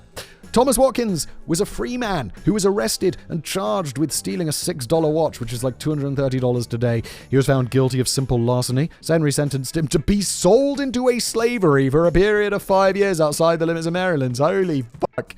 He's like, get the fuck out of my state and I'm selling you as a slave. Bro. At first glance, you might not notice anything wrong with this sentence. Okay. As everyone knows, the law stipulates that any black person found guilty of simple larceny shall be sold into slavery for a period of 2 to 5 years. Or at least it did back then, because the past was the worst. Holy shit. However, Henry had no authority to sell someone into slavery outside of Maryland. Right, that was the problem with this. Thomas was supposed to be sold into slavery within the state. Henry also forgot to specify that Thomas would be sold off in a public sale rather than a private one. You may think these were minor technicalities that are far overshadowed by how fucked up this law was. But you don't live in Maryland in the 1850s, do you? The people could forgive the drunkenness and corruption, and they fully endorsed Thomas being sold into slavery for 5 years for petty theft. Selling him in the wrong state, however, that was an unforgivable act that cost Henry his job. That's why judges are always very careful about following sentencing guidelines. Massachusetts, Gray and Pitts. Massachusetts, my home and the single most puritanical state in US history. Surely nothing ridiculous ever happened here, right? Well, in 1771, Lendell Pitt noticed a comely young lass outside the local barbershop. He walked up to her, said whatever the 1770s equivalent of sup girl, was and began intensely flirting with her. It's not exactly clear how long Lendl was flirting with the stranger, but it was long enough that he felt deeply humiliated upon discovering that this girl was actually a man named John Gray. Oh no, once Lendl realized that John was indeed a man, he struck John in the head with his cane, injuring him. Bro, that's not fucking on John, mate. John sued Lendl for assault, but Lendl had a secret weapon. Technically, he had two. His first line of defense was a Massachusetts law that made cross-dressing illegal. Oh, okay, so he's actually dressed as... I mean, it's still not his fault. Despite pleading not guilty to the crime, which would normally mean Lendl is claiming that he did not commit the felonious act, his defense introduced witnesses that testified to the fact that John was presenting himself as a female, thus providing justification for the attack. I guess. Anyway, I don't think you're allowed to violently assault someone who is committing a non-violent crime, but at this point, Massachusetts still had a few years left as a British colony, and we all know how backwards those Brits can be. Don't we ever, Kevin? But it was while presenting this defense that Lendl broke out his real secret weapon, his defense attorney and future president of the United States, John Adams. Holy shit.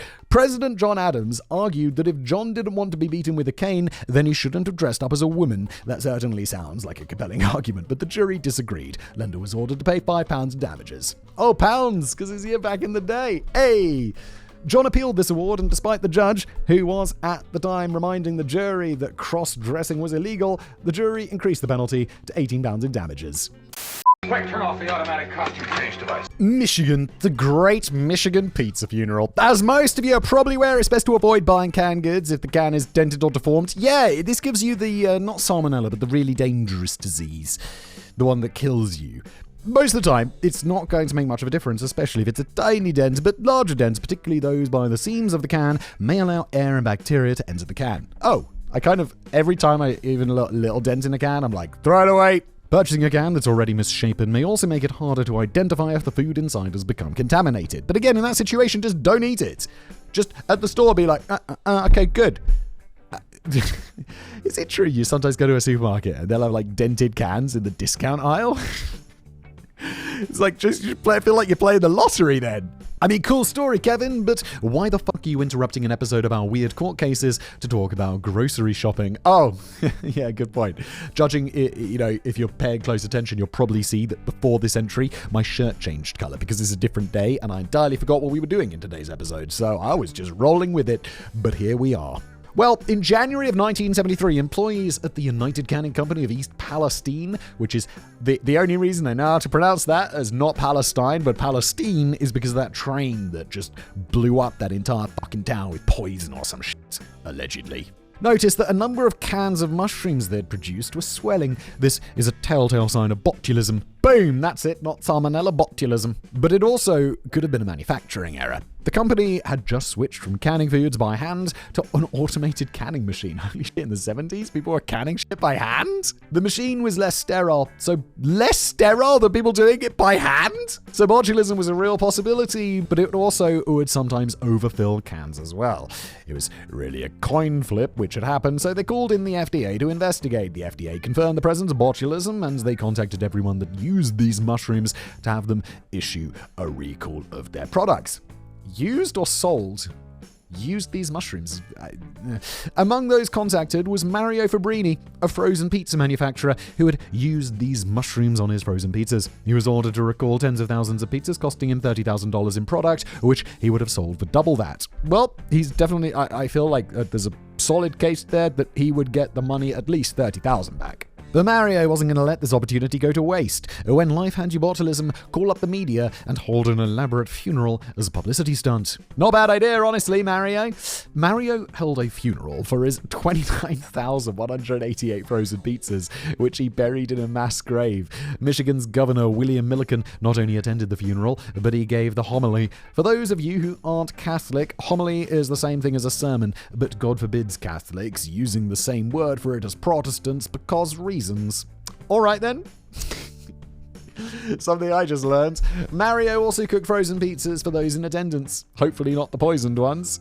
And despite the financial hit, Mario wasn't one to hold a grudge. He said that he didn't blame his distributor for selling him the contaminated mushrooms, nor was he going to end his working relationship with them. He was going to sue United Canning for $1 million, but he hoped they could still be friends. Bro, when you're suing someone for $1 million, I mean, I suppose you could be friends. Just depends how good their insurance policy is. Because Mario could be like, dude, I know you fucked up. I know you got insurance. I'm going to sue you. And they'll be like, yeah, you probably should. You probably should, Mario. Quick beer. Ultimately, the case was settled for $211,000, about $70,000 of which Mario had to pay in legal fees. And as always, the lawyer's the one making the real money. And here's the thing. When the FDA tested the mushrooms for botulism, you probably expected them to do bacteria cultures or something. Some actual science-y shit. Turns out, not so much. They just fed the mushrooms to some mice, and when those mice died, they assumed it must have been botulism. Upon further review, however, the mushrooms were totally fine, and the mice had coincidentally died from an unrelated disease. No! Dude, so much wastage of totally fine pizza. No! Although it was probably bad pizza because it cost $1 to make, although pizza's very cheap. Or he was going to sell it for $2 or something like that. It's probably quite bad pizza, and frozen pizza's already bad. I'd like to end this entry with sharing with you a very real obituary that appeared in Michigan newspapers to quote, 29,188 frozen cheese and mushroom pizzas passed away on March the 5th, 1973, after short but prosperous lives. Born on February the 14th, 1973, they were subject... Wait, are these the prices from, back in the day? Because then that would be like a $20 frozen pizza. Or maybe $15 or something. I'd say $15, $2 in 1973, maybe $15 today, which is kind of wild. That's a lot. They were subject to a brief life as their mushrooms were found to be poisonous. They would soon be buried in a mass funeral on March the 5th, 1973. Their creator, Mario Fabrini, presided over the mass funeral. Their lives and legacies will be remembered, and their names will never be forgotten. It's a bit cringe, though, isn't it? Minnesota, State and Peck. If I recall, Simon, you've previously stated that you think possession of drug paraphernalia is a stupid crime. Indeed, I do. Many people would agree with you, including the Minnesota State Legislature, who decriminalized drug paraphernalia in 2023. About fucking time. It's just drug paraphernalia. There's no actual drugs. But as 43-year-old Jessica Beskay found out last year, that law isn't as straightforward as it seems. Jessica was pulled over during a routine traffic stop when officers claimed to smell marijuana coming from her car. They searched her car and discovered a bong and other drug paraphernalia in her car. Dude, I don't think you should have it in your car, though. Especially, stinking of weed. Maybe she was just storing it there. I mean, weed smells a lot. But hey, this wasn't a crime anymore, so Jessica should have been off the hook, right? After all, they didn't find any actual drugs, just all the stuff that you'd need if you wanted to use drugs. That's what Jessica thought, until she was informed of the 2009 court case, State and Peck. Yeah, but the law was changed in 2023, so that's more recent. In that case, it was ruled that bong water is considered a controlled substance because it is a drug mixture, and the entire weight of the water is to count towards drug weights when determining penalties. What the fuck? That's an insane law. This is low. This is really low. Why do you have a fucking massive bong? And also, why are you driving around with water in your bong? Just empty the water out and get new water at your destination. What's wrong with you? So even though she didn't actually have drugs on her, Jessica's bong water counted as a drug because it contained trace amounts of crystal meth. I didn't even know you could smoke crystal meth through a bong, although I guess it does make sense that you could. And not gonna lie, I didn't even realize people smoked meth in bongs. Kevin and I, same page. Regardless, water is heavy, and the entire weight of the bong water counted as crystal meth under the State and Peck ruling. Jessica's currently looking at 30 years in prison and up to $1 million fine for first-degree drug possession. Look, Jessica's driving around with a bong that she smokes meth out of. I'm going to guess Jessica doesn't have $1 million. Also, I'm also going to guess Jessica doesn't deserve to go to prison for 30 years. Let's overrule that stupid Peck rule. Despite not actually possessing any drugs. Oh yes, and the police also confiscated her car and $1,400 in cash that she claimed to have won at a casino. Holy shit. That's suspicious.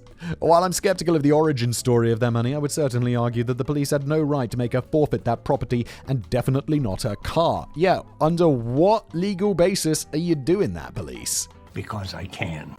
That seems entirely unreasonable. Mississippi, Constance McMillan and Itawamba County School District. Everybody remembers their prom night. Didn't have a prom night. We don't have prom. Except for Europeans where prom doesn't exist. God damn it, Kevin. You and I. Same page, my dude. Same page. Prom is one of the biggest days of the year for underage drinking, and that was something that my school took way too seriously. In order to attend prom, everyone had to take part in the Grand March, which was basically just everyone doing a loop around the common in their tuxedos and dresses while people took pictures of us. It was sold to us as a sort of photo op, but the real reason for the Grand March was so that the school administration could intrusively search everybody's limos for traces of alcohol. Oh, fucking... what's it called?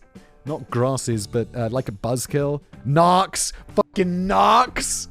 When I was a senior and the school principal had an assembly to explain the mandatory nature of the Grand March to us, one of the girls in my class raised her hand and asked what if she was taking a girl as her date. The principal's response was essentially, I don't give a fuck who you want to date, you still have to attend the march. Why is the march sexuality specific?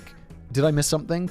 I don't know. I wasn't paying much attention. That wasn't an overly surprising attitude to encounter in what would become the first state to legalize gay marriage just 4 years later, though it possibly made President John Adams roll over in his grave. Oh, American history, I don't know enough about you to get that John Adams comment.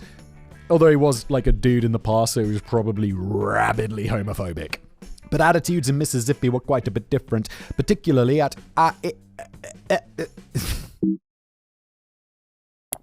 Itawamba County Agricultural High School. It was March of 2010, and 18-year-old senior Constance McMillan was excited to attend prom. She went to her school's principal and asked for permission to both bring her girlfriend as a date and to wear a tuxedo instead of a dress, but the principal refused.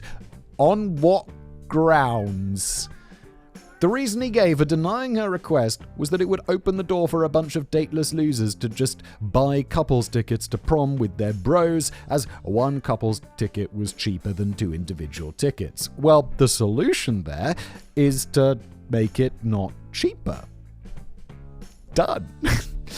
And to be fair, that argument does make some amount of sense, until you just say, no, same price, done.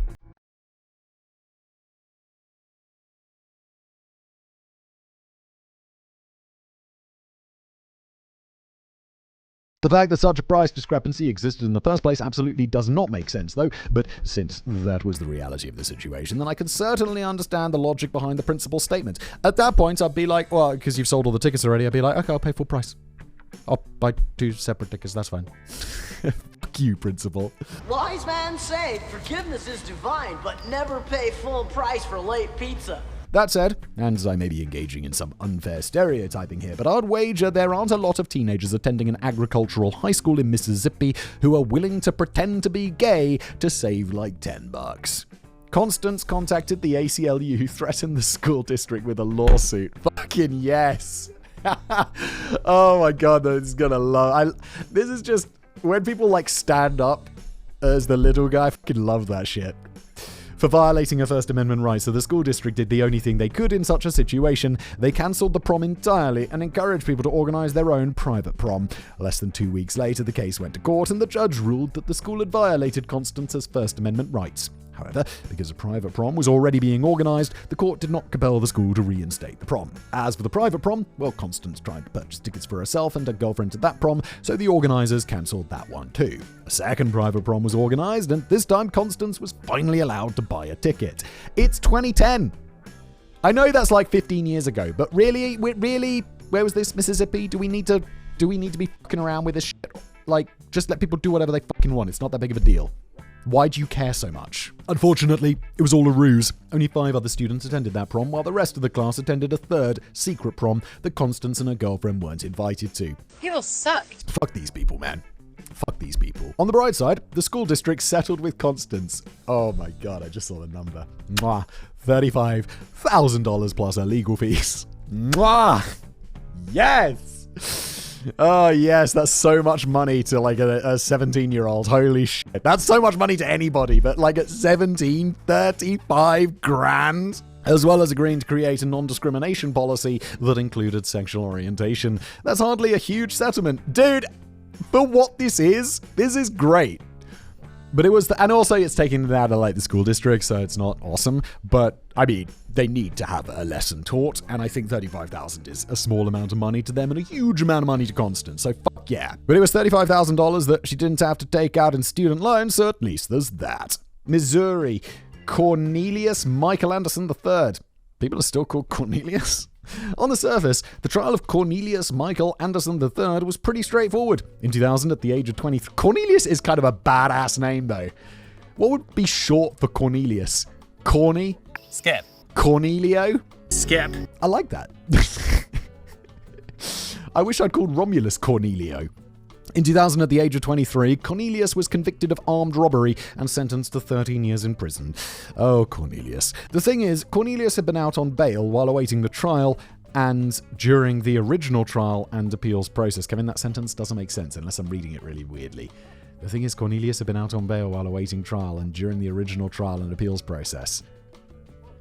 He was on trial? The case went all the way to the Supreme Court in Missouri in 2002, but the justices ruled 4-3 to uphold his conviction. The problem was that after the appeal, the state forgot to revoke his bond and arrest him. The Missouri Department of Corrections believed that he was already behind bars due to a clerical error, and so Cornelius kinda just went on with his life. Fucking legend. He filed another appeal in 2004, arguing that he had received inadequate legal representation, and on that appeals form, it explicitly stated that Cornelius was not in prison, instead listing his current address. Oh my god, the bureaucracy has gone mad. The appeal didn't go anywhere, and apparently nobody bothered to read the part that said he wasn't actually behind bars. After a few years, Cornelius assumed that the state must have just dropped the case. He got married, had kids, opened his own business, and never again ran afoul of the law. The state didn't realize their mistake until July of 2013 when they tried to release Cornelius from prison. This is fucking amazing. Turns out you can't release after 13 years. Turns out you can't release someone who was never incarcerated in the first place. So marshals were sent to Cornelius' house to arrest him and make him serve his 13-year sentence. Fuck that! He got away with that shit. He filed a habeas corpus petition, arguing that the 13-year delay in making him serve his sentence violated his right to due process. You're goddamn right. The state's attorney general basically told Cornelius and his lawyer that this was a losing strategy, as the US Supreme Court have upheld far more unfair sentences in the past. Bro, the state's attorney general, he's the opposition. Your lawyer be like, fuck you, let's give it a try. He instead recommended that the lawyer request that Cornelius receive credit for time served while not in prison. Wait, that actually sounds great. That's gonna get him out, no? It took about a year for this case to go to trial, and Cornelius' lawyers requested time served by essentially arguing that he had acted as his own parole officer and had rehabilitated himself. Ooh, sounds so European. Which he had! He committed no more crimes and went on to open a business and have a family. Cornelius ended up being a good dude who made a mistake. While that sounds like a strange argument, the lawyer for the Department of Corrections didn't raise any objection or dispute the claim. Considering that the 13 years he wasn't in prison had accomplished exactly what 13 years in prison was supposed to do, the judge chose to agree with his arguments. The judge ruled, your sentence will be fully served and satisfied today. Go home to your family, Mr. Anderson, and continue to be a good father, a good husband, a good taxpayer. Good luck to you. Fucking legend. Who are you, Judge? You legend. Absolute legend. I love that. Justice is served. Montana. Meddling kids in the state of Montana. So, the real name of this trial was held in the state of Montana, but the fossil fuel companies undoubtedly saw the 16 plaintiffs, all under the age of 22, as a bunch of meddling kids. Coal has traditionally been big business in Montana. The Powder River Basin of Wyoming and Montana is the largest coal reserve in the United States. And as such, Montana is one of the top producers of coal in the country, though Wyoming is number one by an insane margin. Insane! Insane, I tell you! I don't know anything about coal. In 2020, Montana passed their state energy policy and the Montana Environmental Policy Act. This legislation cut out huge exceptions for fossil fuel companies, the activities of whom threaten to accelerate climate change and undo any other efforts taken by Montana citizens to limit greenhouse gases. And on a federal level, so what? I certainly wouldn't agree with their policy, as man-made climate change is an empirical fact and a real danger, and anyone who claims otherwise is either lying or ignorant. Yeah, it's like, dude, like, when all of the scientists agree, except for, like, 4 or whatever, it's like, come on, we know, what more do you need? But federally, there's nothing to stop the government from enacting the sort of policies Montana wanted to. The thing about America, though, is that not only do we have the United States Constitution, every state also has their own constitutions as well. I didn't even know that. Too many! And according to Article 9, Section 1 of the Montana Constitution, the state and each person shall maintain and improve a clean and healthful environment in Montana for present and future generations. According to the young plaintiffs, the new legislation violated their constitutional rights as it would meaningfully contribute to global climate change that would damage Montana. Seems pretty fucking fair to me. It seems like they are violating the constitutional rights. Yeah, I'm with the kids. Lawsuits like these can often seem like a lost cause, especially because Montana is considered a red state. Over the past 75 years, Montana has only voted for 2 Democratic presidential candidates, and the last time that happened was Bill Clinton in 1992. But much to the surprise of all parties involved, the Montana courts ruled in favor of the children and stated that the legislation was unconstitutional. I would have gotten away with it if it wasn't for those meddling kids. Woo! He said it! It doesn't matter which way the state leans when it's just a matter of fact. Like, you look at the Constitution and you're like, well, the Constitution says so.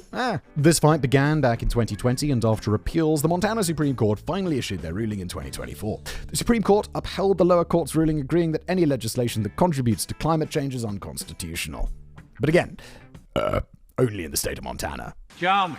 Note that is 25 out of 50 states. And here's halftime. If you wanted to break up this episode into 2 episodes. Have an orange slice. Fuck that, Kevin. Let's roll on. God, it's long. Stay hydrated. Nebraska, Chambers and God. Ernie Chambers of Nebraska is known for a lot of things. He was the longest-serving state senator in Nebraska's history. For most of his 46 years in office, he was the only non-white senator, and for years, he was the only openly atheist member of any state legislature in the country. But perhaps what he's most known for is his 2007 lawsuit against God. Okay. This was another case that came up thanks to the specifics of a state constitution. According to Article 1, Section 13 of the Nebraska Constitution, wow, who would have thought 5 minutes ago I didn't know US states had constitution, and now I know about really specific parts of 2 of them. Fantastic! How useful! All courts shall be open, and every person for any injury done him or her in his or her lands, goods, person or reputation shall have a remedy by due course of law and justice administered without denial or delay. It's a mouthful, isn't it? The full sentence is like 3 times that long. Holy shit, okay. But the point is that their constitution said the courts should be open to anyone and everyone who felt that they had cause to claim damages against another individual or entity. All right, I get it. Did we need all of the words? Fucking Montana. Where are we? Nebraska Constitution. Again, Nebraska. No idea where Nebraska is. Somewhere in the middle, I assume. Correct. But in 2007, Ernie believed that the state legislature was trying to curtail that constitutional right. They introduced legislation that would outlaw frivolous lawsuits, so Ernie responded by suing God for causing widespread death, destruction, and terrorization of millions upon millions of the Earth's inhabitants. At first, the media believed this was Ernie's way of protesting frivolous lawsuits, so he had to clarify that it was exactly the opposite. Based on the state's constitution, he believed such a lawsuit should be allowed to be filed. Unfortunately, this case never went to trial. A year later, the case was dropped because the state was unable to deliver a summons notifying God of the lawsuit since he had no listed address. Yeah, where's this going to go? Ernie argued that God had indeed been notified of the lawsuit on account of his omniscience, but he decided not to press the issue and allowed the case to be dismissed. All right then, there's a weird one. Weird one, Nebraska. Nevada, United States, and 1 solid gold object in form of a rooster. Okay. If I had $1 for every fool Mr. T pitied, I could probably afford 30 to 40 pounds of gold he famously wore around his neck. But that's unrealistic. 20 kilos of gold around it. That's a lot of gold. What a lot of people don't realize is that owning that much gold back in the 1960s was illegal in the United States. Really? I mean, it's a lot of gold, to be fair. The Gold Reserve Act of 1934 made it illegal for any individual to own more than 50 troy ounces, or 1.5 kilograms of gold, and gold was only legal in things like jewelry and stuff. Private citizens were not allowed to own, buy, or sell gold bullion. This was eventually overturned in 1974, so we can now own gold again. That's so nice. But for 4 decades, it was illegal. And fun fact, because gold uses troy weight, a pound of feathers weighs more than a pound of gold. Look, I don't know, whenever I've bought gold and stuff, it's always just done in grams. Or kilograms if you're feeling extra rich. Anyway, the Gold Reserve Act caused problems for Dick Graves, who operated the Sparks Nugget Casino in Sparks, Nevada. Dick wanted a golden cock, but he couldn't make it himself since gold was illegal. After creating a wooden model of the statue that he wanted, he asked the US Mint if they could make it in gold for him. The US Mint declined because they believed doing so would be illegal, so Dick went to the San Francisco Mint instead. They agreed to melt down enough gold to make the statue, so in 1958, Dick placed his 6.4 kilogram cock in the middle of the main dining room of his casino, which was then renamed the Golden Rooster Room. Should be the Golden Cock Room. 6.4 kilos of gold. Gold's worth about 100 grand a kilo these days. So that is obviously less back in 1958, but that's like $640,000 in gold. Fuck me. It was a beautiful work of art, but just a few months after the statue was installed in the dining room, the Secret Service came to confiscate it. Just your friendly reminder that the Secret Service was part of the Department of the Treasury until 2003, and they were created to investigate counterfeiting and financial crimes, not to protect public officials. I feel this is the one fact that is surprising, but everybody knows. The rooster was originally returned after Dick's lawyer explained that the casino had been given permission to make the statue, but in 1960, US Marshals raided the casino again and confiscated the rooster again. And this time, it was going to trial. Oh my god, who the fuck cares? Why? The key question the jury had to decide was whether the golden rooster was created as an attempt to hoard gold or if it was created in good faith as a work of art. I think it doesn't seem like he's hoarding gold. It's 6.5 kilos. I mean, it's a lot of gold, but the man owns a casino. It's probably not that much money to him. This resulted in a pretty interesting trial, with experts from the art world testifying under oath that the defendant's cock was exquisite. An exquisite cock. Men and their cocks never cease to amaze me. The statue was returned to the casino, where it remained until 2013. When the casino was sold, the golden rooster was auctioned off for the bargain price of $234,000, which really says something about the price of gold in the last 12 years, doesn't it? Admittedly, that was slightly above market price for gold at the time, but gold is now about $110,000 a kilo, making the statue worth at least $704,000, regardless of whether or not it has any artistic value. I did buy some gold a while ago just as like an alternative investment, and I'm shit at investing. Like, I don't know anything. I just buy some random shit, and that was a good fucking buy by accident. New Hampshire, Hawkins and McGee. Every now and then, you'll come across an offer that is too questionable to seriously consider.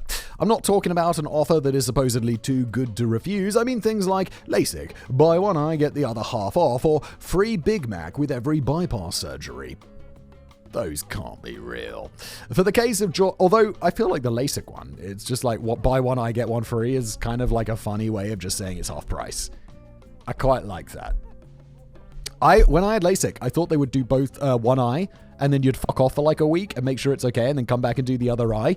And they're like, dude, we haven't done that since like the 90s. We just know this works really well now. And I'm like, all right, fucking zap away.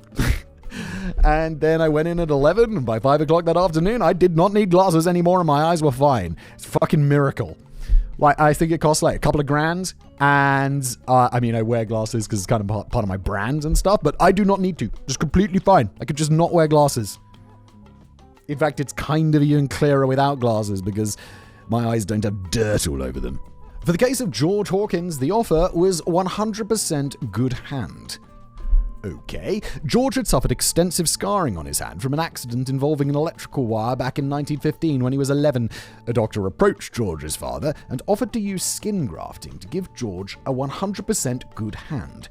The only problem was that Dr. Edward McGee had no idea what the fuck he was doing and wasn't actually familiar with performing skin grafts. The resulting trial has become famous in legal circles as the hairy hand case. Yeah, this is, I imagine, something that, like, students study. I can't remember any of them now, but there's all these famous cases which have established all these really important points of law in the UK. I can't think of a single one to give as an example right now, but there's lots, like the hairy hand case. Not only did Edward fail to remove the scarring from George's hand, but he had attempted to do so by grafting skin from George's chest onto his hand. As a result, his palms grew thick hair, so he sued Edward for breach of contract. This raised an interesting legal question that has probably never come up again. Could a hairy hand be considered a 100% good hand? The answer was determined to be no, it definitely was not. More importantly, it was one of the first American cases to use and articulate the concept of expectation damages. Basically, the court was allowed to award damages based on the expected result of a contract versus the actual result that occurred when the contract was breached. In this case, by giving George a hairy hand. I find all this little legal things really interesting. However, while George sought compensation for both the pain from the surgery and the damage to his hand, only the damage was considered in this case. Though that won't always be the case when dealing with this breach of contract and expectation damages. In this particular case, the court noted that pain and suffering were an implicit part of the contract for surgery. So at least Edward held up at least part of his contractual obligations, the painful part. New Jersey, the joking judge. Oh, there's going to be lots of news, right? New Jersey, New York, New Mexico, New Hampshire. How am I getting so many? New Zealand? I don't know. Maybe 4? Let's find out. I've definitely missed some. New York is a state as well as a city. Yes, for sure. I don't know. Okay, let's carry on. There's nothing inherently illegal about having multiple jobs. It'd be weird if there was.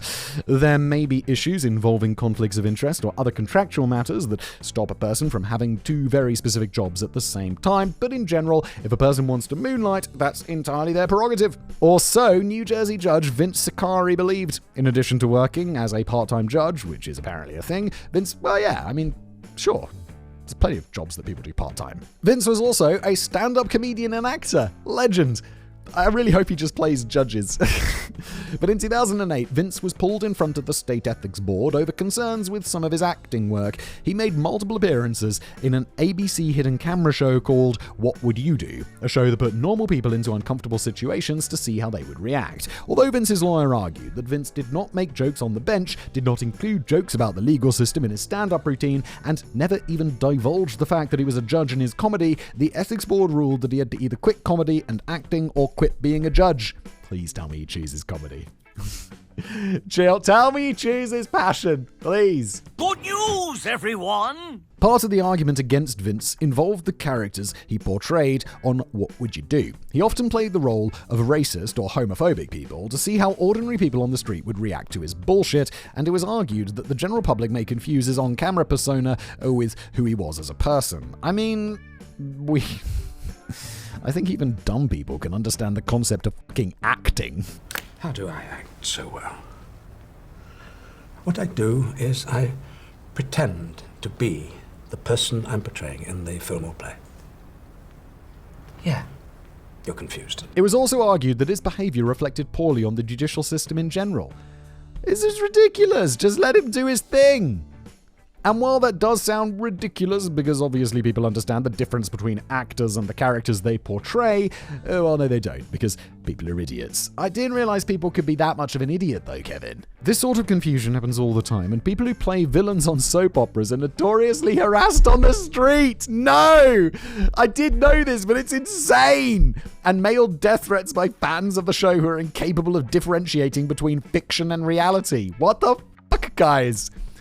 Vince's case went all the way to the state Supreme Court, but the ethics board's determination was upheld. He had to either quit being a judge or quit acting in comedy, seeing as he made much more from his acting career, than the $13,000 per year he was paid as a part-time judge. What the fuck's going on? How is a guy who's just doing bit parts on a reality show that I've never heard of earning more? Wait, there's 2 absurd things here. He could be getting paid $14,000 a year for that, which is not very much. But how part-time of a judge is he? Was he just show up for how much do judges make? Good lawyers make $1,000 an hour, right? Billable hour. A judge is going to make less, but surely not less than $100 an hour. So what's he doing? He's just working 130 hours a year? How part-time is he? Daddy, chill. So this was an easy decision for him to make. And seriously, what the fuck is even that? Making $13,000 per year to work part-time makes it sound like a job for a kid in high school, not the most important job for maintaining the rule of law in our country. I do not understand.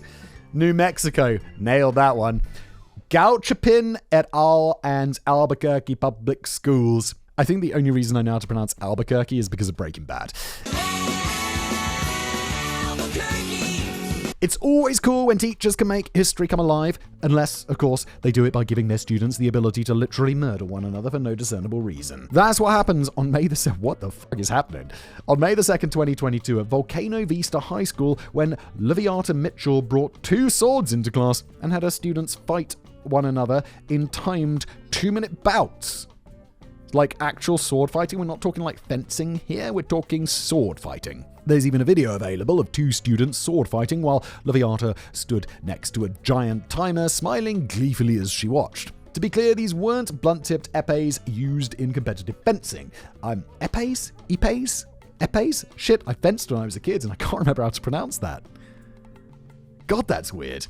I'm not a swords expert, but as best as I can tell from the video, one student was wielding a katana while the other had a swept hilt rapier. Jesus Christ. According to the complaint, shortly after the available video ended, one student got struck in her hands. Liviata allegedly declared that she was in trouble before telling all the students to delete any videos of what happened off their phones. Honestly, this teacher sounds like kind of a legend. It also allegedly wasn't until 30 minutes after the injury that 911 was called. And if you haven't figured it out yet, by those details only allegedly being what happened, this case has not gone to trial. Oh no, let her go. She's just trying to make learning fun and they had an accident. Chill. And obviously, no one really wanted to call the ambulance and get her in trouble because the students are all thinking this is fucking awesome. 'Tis but a scratch. But hey, I'm sure this careless and barely supervised demonstration of deadly weapons was being used to illustrate a very important point pertaining to the curriculum. Also, who gives a fuck? Just getting kids interested in education. And, like, if you have a cool teacher who does something like this, at some point they're going to have to teach you some boring shit. But because you think they're cool and they do this other stuff, you're like, oh shit, I'm actually going to listen. And I'm going to learn this boring shit so we can move on to something more interesting that I know the teacher's going to make fun. Right? I'm just not sure what the point would have been since all of this happens during a chemistry class. It's not even history. I just assumed it was history. That makes it a little bit more absurd. New York. Got that one as well. New Mexico? New Jersey, New Mexico, New York. Wait, is New Hampshire not a state? We already did that! Hooray! Maybe New Hampshire's not a state. Wait, is New Hampshire a place? What? We've already done that! Because, I mean, we're on Y, so we've gone past H. New Hampshire. Yeah, New Hampshire, US state! I assume these were in alphabetical order. Did we do New Hampshire and I missed it? Yes, he did. Probably. I'm pretty dumb. New York, Rector and Major League Baseball advanced media. It is well established that the Yankees and indeed all New York sports teams absolutely suck. I'll just guess you're right, Kevin. I know nothing about sports, especially American sports. Wait, the New York Knicks. That's basketball. Friends. I know the New York Knicks. And I'm pretty sure it's basketball because of Friends. The TV show, not my friends. My friends don't do sports. Some of them do, actually. Well, thank you for sharing. Absolutely sucks. I'm all in favor of them getting sued. Unfortunately, I'd prefer them to be sued by someone who actually had a shot of winning rather than someone who was about to discover the power of the Streisand effect firsthand. It was April the 13th, 2014, and Andrew Rector had gone to Yankee Stadium to witness the latest chapter in the long-standing rivalry between the Yankees and the Boston Red Sox in person. He probably should have taken a nap before the game, though, because during the 4th inning, an image of Andrew, fast asleep in his seat, was shown on the stadium's jumbotron. It's alright, dude. You're famous for falling asleep during a boring baseball game, and all baseball games are boring. I watched a baseball game once, and I was in Las Vegas, and I didn't have any money, so the only thing I really wanted to gamble on was sports, because then you could enjoy your gambling for a little bit longer. And I watched this baseball game with my mate, and there was just another dude in the, cinema sports watching area in Vegas. And he was like, this was like one of the most exciting baseball games that I've ever seen. And it was so boring. Nothing happened. The windup and the 2-2 pitch. Oh, no, sir, wait a minute. The batter is calling for time. Looks like he's going and getting himself a new bat. And now there's a beach ball on the field. And the ball boys are discussing which one of them's gonna go get it. I never realized how boring this game is. ESPN's announcers commented that they couldn't believe the man had slept through a home run and the subsequent and extremely loud standing ovation that followed. They also joked that his body was the same size as former MLB player John Kruk, who famously justified how out of shape he was and overweight by stating, "I'm not an athlete, I'm a baseball player." Admittedly, comparing the sleeping fan to Kruk could potentially come off as offensive, but seeing as Kruk himself was the ESPN commentator who made the remark, it becomes a lot harder to make that case. Wait, a fat person calling you fat doesn't make it less insulting. Andrew disagreed, though, and he filed a $10 million lawsuit against the MLB, the Yankees, and ESPN for defamation and intentional infliction of emotional distress. According to Andrew's claim that was full of spelling and grammatical errors, the announcers at the game had called him a fatty cow, stupid, and said that he was not worthy to be a fan. I mean, the last one is kind of fair, because he did fall asleep and he's supposed to be a fan. And it's also clearly a joke. Calling him stupid and a fatty cow is kind of like intense, though. Maybe not the best idea. Also, what the fuck's a fatty cow? What, we ate? Upon reviewing the footage broadcast on ESPN, the judge found that none of the statements Andrew alleged were actually made by the commentators. Bro, and it's gonna be recorded, dude. Obviously. And he seemed to be conflating memes he saw online with what was actually said on television. The case was dismissed outright, and not only did Andrew not receive his $10 million, but holy shit, that's a lot of money he was trying to get. But a whole lot more people knew about him falling asleep at the game than would have if he hadn't filed such a silly lawsuit. North Carolina State. What happened to New Hampshire? Where's New Hampshire? North Carolina State and Lincor. There are few things I hate more than people singing out of tune. While many people find that annoying, to me it is physically painful. Yeah, I'm with him on this one. I know that experiencing actual physical pain is not a typical response to something being out of tune, though it's not unique to me either, but it can make certain situations or people completely intolerable. I'm just trying to think of a song I could sing out of tune for you, Kevin. Don't you dare. But nothing's coming to mind. Not a single song. So you're getting away with it, Kevin. How can I not think of a single song? What the fuck? I'm a Barbie girl. Really, Simon? Really? I take it back. Go on. I don't even know what to say. I'm embarrassed for myself. As such, I think we can all agree that bad singing should be illegal and carry with it a stiff sentence. Before you say I'm being unreasonable, Simon, remember that this law will allow you to finally see Yoko Ono behind bars. Fucking finally, where she belongs, that demon, allegedly.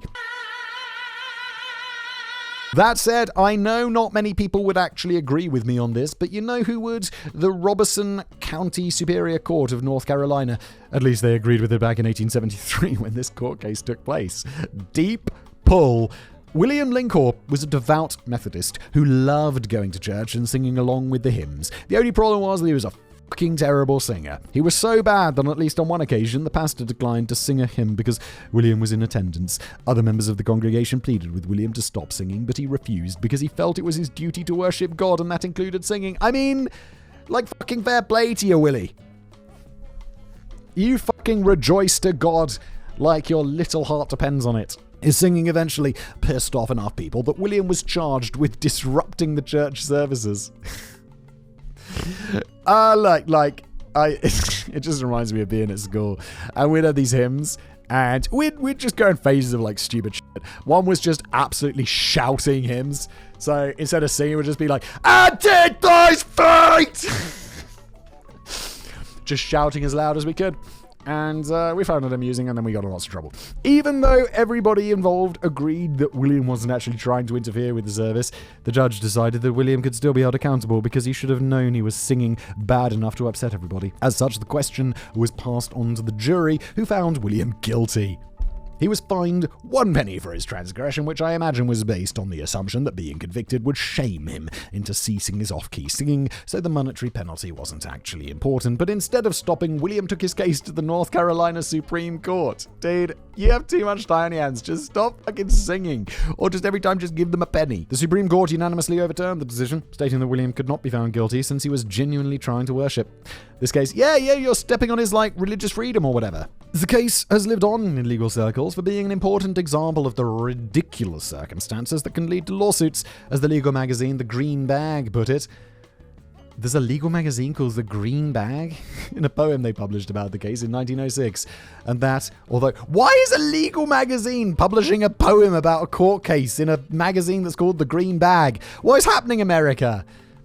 And that, although the proof did show that Linkhore's voice was awful, the judges found no valid ground for holding it unlawful. Alright, it's more like not a poem, it's like not a riddle. What's it called? A little... who gives a shit? Let's just move on. Alright, so I went to have a slash real quick, and about New Hampshire. It was the one about LASIK. My bad. I'm sorry, Kevin. New Hampshire was there. Let's move on. The impeachment of John Cohen. John Cohen was born in Scotland in 1858 when he was a wee lad. It says small boy, but in Scotland they're wee lads.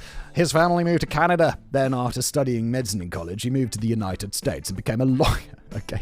I didn't realize those jobs were interchangeable, but I look forward to the new YouTube channel, Dr. Mike Esquire and attorney Devin Stone, MD. Anyway, he became the state's attorney general for 6 years before declining to seek re-election, instead running for judge of the 2nd Judicial District. This was in 1901, but there are still a bunch of states where being a judge is an elected position, which has always felt a bit weird to me. Regardless, John was a prominent and respected legal figure who seemed like he would go down in North Dakota history.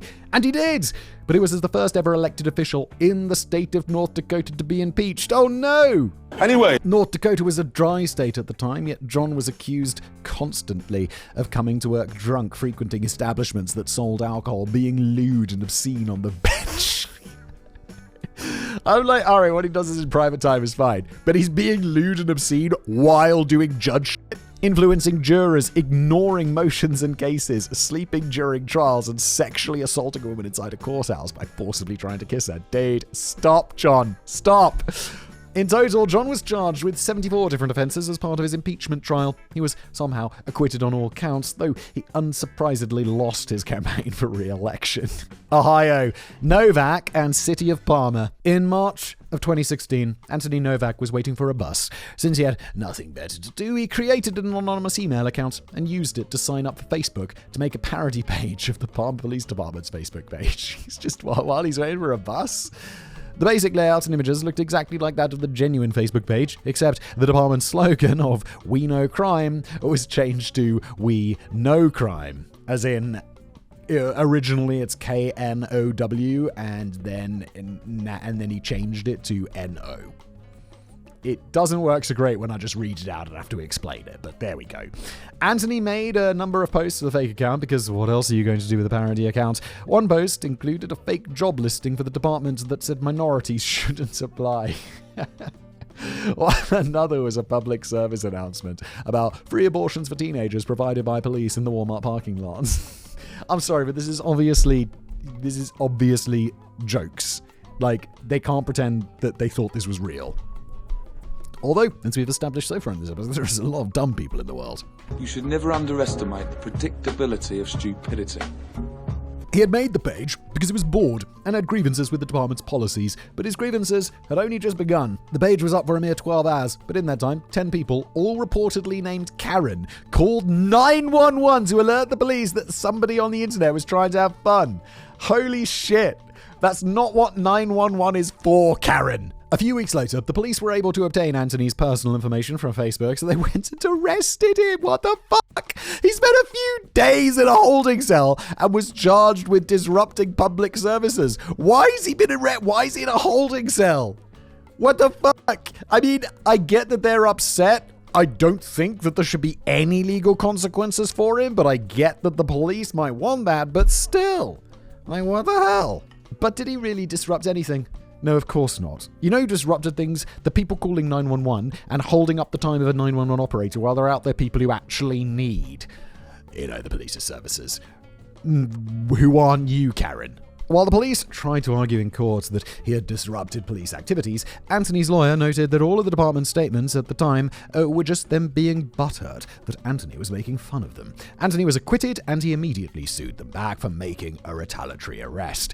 It was in that lawsuit that things got a little more complicated. It was clear that Anthony had been arrested in retaliation for his speech, and that his speech was protected under the First Amendment as parody. Judge Amor Thapar wrote that, quote, "Our nation's long-held First Amendment protection for parody does not rise and fall with whether a few people are confused, and that parody is judged by a reasonable reader standard, not a most gullible person on Facebook standard." Well fucking said, Judge.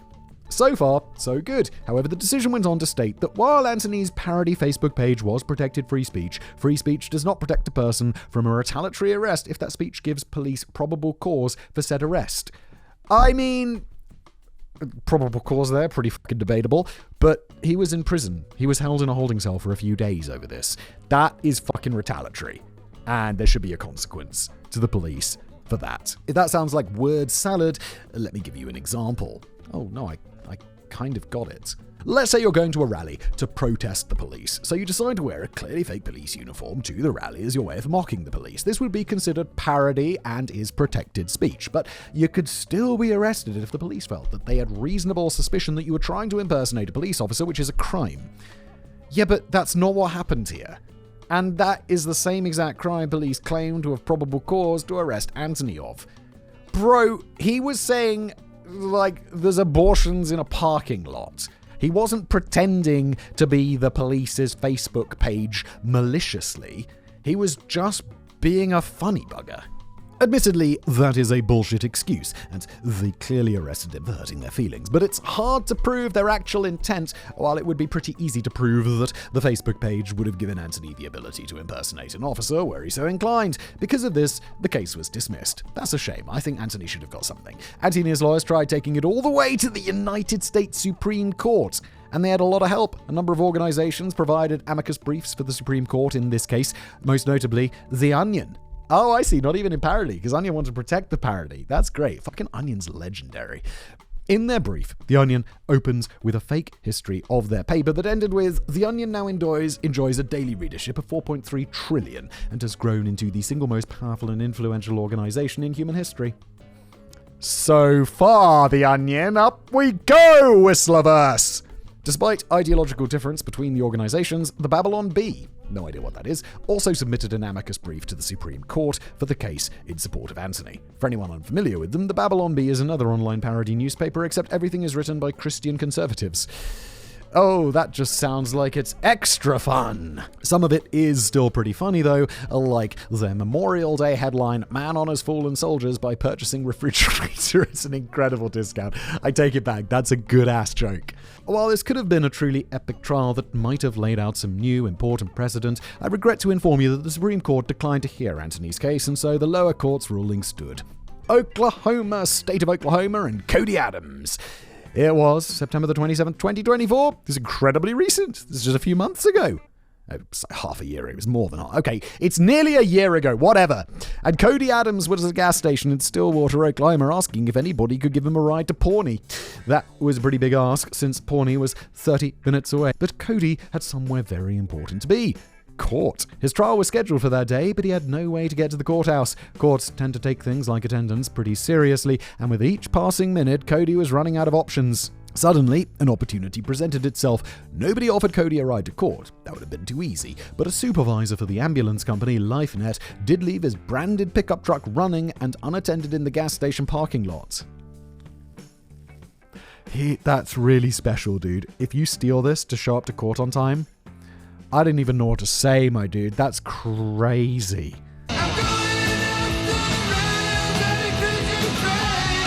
Not wanting to look a gift horse in the mouth, Cody hopped into the emergency vehicle and drove himself to the courthouse. Well, I suppose it was an emergency.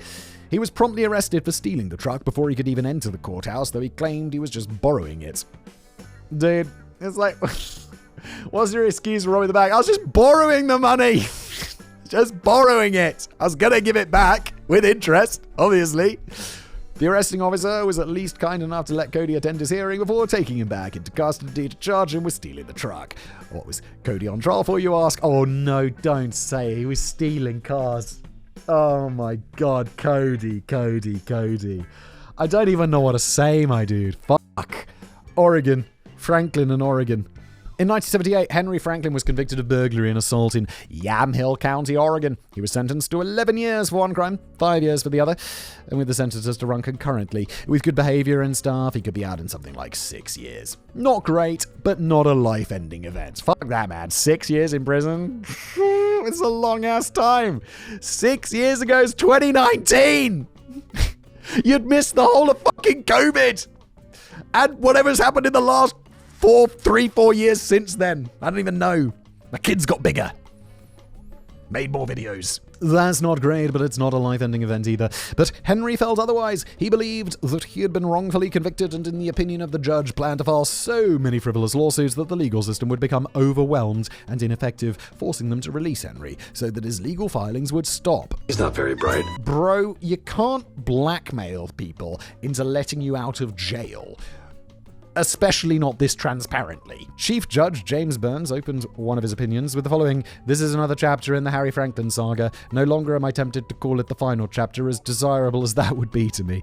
I mention mournfully that only the finality of death, his or mine, would enable the other of us to use the term final in that way." And of course, if mine comes first, I have no doubt that another judge will someday express lamentations such as these. He is so beaten. But he can't let him out of prison. First of all, that statement's absolutely perfect. No notes. I wish all judicial opinions were nearly this entertaining, but James was part of the system that had so maliciously prosecuted Henry in the first place. Can we really trust his opinion on whether or not these cases Henry presented were a frivolous waste of the court's time? Henry filed scores of lawsuits. Far too many for us to go over all of them, but I'll give you a few of his individual claims and allow you to decide for yourself whether or not these were frivolous. In one filing, Henry alleged that prison guards infringed his right to be supplied with t-shirts. I did not know such a right existed, and neither did the court. In another, he said that he failed to receive medical treatment because one of the guards didn't wake him up from his afternoon nap. Why are prisoners having afternoon naps? Make it the number plates or some shit. At no point did he say what the treatment was or why he allegedly needed it. Henry sued prison guards for wearing clopping heels on their boots, which caused plaintiff to feel he's in a Nazi prison camp. Bro, not quite. He also sued for $3 million in damages for the mental frustration he suffered when a show on Portland TV channel misidentified a 14-wheeler as an 18-wheeler. One of my favorites, mainly because of the extent to which James sassed Henry in his ruling, owes a rather novel discrimination lawsuit in which he complained about the racial diversity of the parole board. According to James, Henry must find a forum other than this federal court in which to ventilate his small-minded apartheid philosophy. Not only were these lawsuits... This judge is a legend. Not only were these lawsuits clearly ludicrous, but Henry had difficulty in finding appropriate paperwork because his claims were so outlandish. Not even he knew who he was actually suing half the time.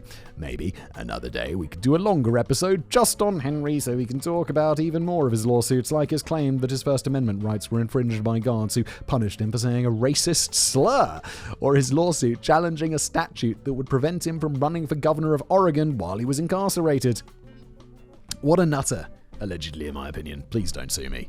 Oh, go ahead. What are you going to do? Pennsylvania, the Acorn trial of Judge Isaac Stoltzfus.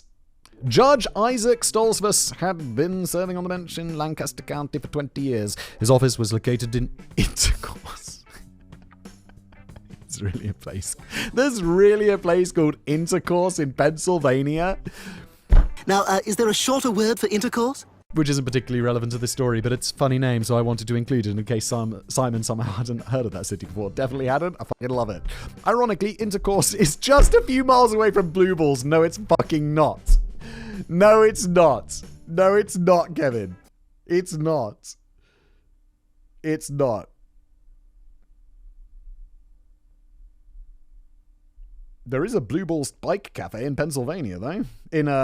Not Pennsylvania, Singapore. Who knew? Blue Balls. Oh, it's Blue Ball, Kevin. It's Blue Ball, not Blue Balls, Kevin. I told you. There's no such place as Blue Balls. Where's intercourse? Oh, it is! Oh, that's funny. Oh, I like that.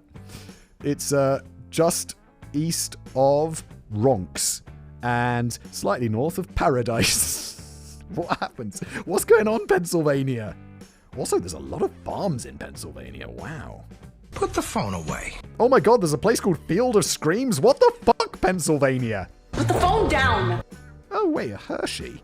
Lebanon? What's going on, Pennsylvania? Dude, put your phone away. Yep. And yes, that's also a real city. No, it's not, Kevin. It's Blue Ball. Just one. Hitler has only got one ball. Goering, I stood but very small. Anyway, it's important to always continue learning, especially if you're in a field that is frequently changing, like medicine or the law, or apparently the field of screams, Kevin. So, on September the 21st, 2010, Isaac attended a continuing education seminar in Harrisburg, which I also saw is to the west of intercourse, slightly northwest. God, my Pennsylvania geography. Excellent. He was picking up acorns outside the State House, as you do, when he came across two women standing outside the building. He began joking around with the women, then reached down into his bag and pulled out some acorns, handing two to each woman. Isaac told them, they'll make a nice afternoon snack. Try them. I'll be here tomorrow. Let me know what you think. They're acorns. You can't eat acorns. Acorns are what pigs eat. That's fairly odd behavior, especially for a judge, but it's hardly criminal. That said, it is terrible advice because while acorns are generally considered safe to eat, raw acorns are extremely bitter and gross. Yeah, I've tried raw acorns. Not nice. You can't just munch on them as an afternoon snack. Why is he fucking collecting acorns? What are you up to, judge? However, it turns out that Isaac hadn't handed the women some of the acorns he had collected that day. Instead, he had a bag full of acorns that he'd previously collected, hollowed out, and filled with unwrapped condoms. What is happening? How big are these acorns? That's fucking weird. And it certainly suggests that maybe Isaac wasn't the best person to represent Pennsylvania's legal system from behind the bench. This wasn't a one-off incident either. I mean, it's the only specific instance of Isaac handing condom-filled acorns to strangers that we know of, but he admitted to the Court of Judicial Discipline that he had stuffed condoms inside literally thousands of acorns that he had hollowed out by hand. I am so confused as to why you're like... Why? What could the possible reason for this be? Please don't kink shame me. Perhaps even more strange than Isaac's behavior was the punishment imparted on him by the Judicial Conduct Board, which was absolutely nothing. They did say that his preoccupation with acorns is mystifying to the court. It is not funny, and we strongly disapprove of this conduct. However, they did not feel that his behavior was severe enough to bring the judicial office into You got this? Disrepute.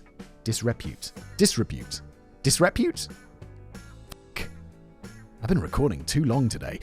And so no disciplinary action was taken. Personally, I have to disagree with the court's assessments. They can claim he was just a guy with a quirky hobby, but I'd say the fact that we're even talking about this story right now is evidence that Isaac brought the court into disrepute. Disrepute! Fuck! I don't know. Also, yeah, this guy's weird. Do I think they should have taken away his career for, being a weird dude, putting condoms? We still don't know why he did it. He's fine. Let him be. A weird-ass judge. Rhode Island, the Mercy Brown vampire incident. This wasn't a court case in the traditional sense. It was more a trial in the court of public opinion. Tuberculosis outbreaks became common in New England starting in the late 1700s and lasting through the 1800s. Because tuberculosis makes victims waste away, losing extreme amounts of weight and coughing up blood, it gave the appearance of a person whose life force was being drained away from them. That's why I called it consumption back in the day. And since this was all taking place before modern medicine, according to folklore, that meant that lives were in fact being drained from them by undead vampires. Naturally. You know, I've been thinking, and I think there's something I should tell you. Nothing big or terrible, just a small little detail about me that hasn't come up naturally. It's just that I happen to be what's the best way to put this? A vampire. Tuberculosis was highly contagious and would often ravage entire families. As such was the case for George and Mary Brown of Exeter, Rhode Island. Mary was the first to die of the disease, followed shortly by her eldest daughter, also named Mary, in 1884. The family had a reprieve for several years, but in 1891, their other daughter, Mercy, died, followed by their son, Edwin, getting sick. Well, this went from funny to just depressing. I mean, not funny this entry, the judge with the condoms in the acorns. At this point, it was clear to friends and neighbors that someone in the family was a vampire who was crawling out of the grave at night to feed on the family. And if you think about it, that was the only logical conclusion. Whenever more than one person in the same family gets sick, obviously it means they're being attacked by supernatural forces. Specifically vampires, right, Kevin? That is just how science works. George was less convinced of this, or at least he wasn't thrilled about letting random people desecrate the graves of his loved ones. But the town was insistent that there was a vampire involved and they wanted answers, so eventually they got permission to exhume the graves of the Brown family.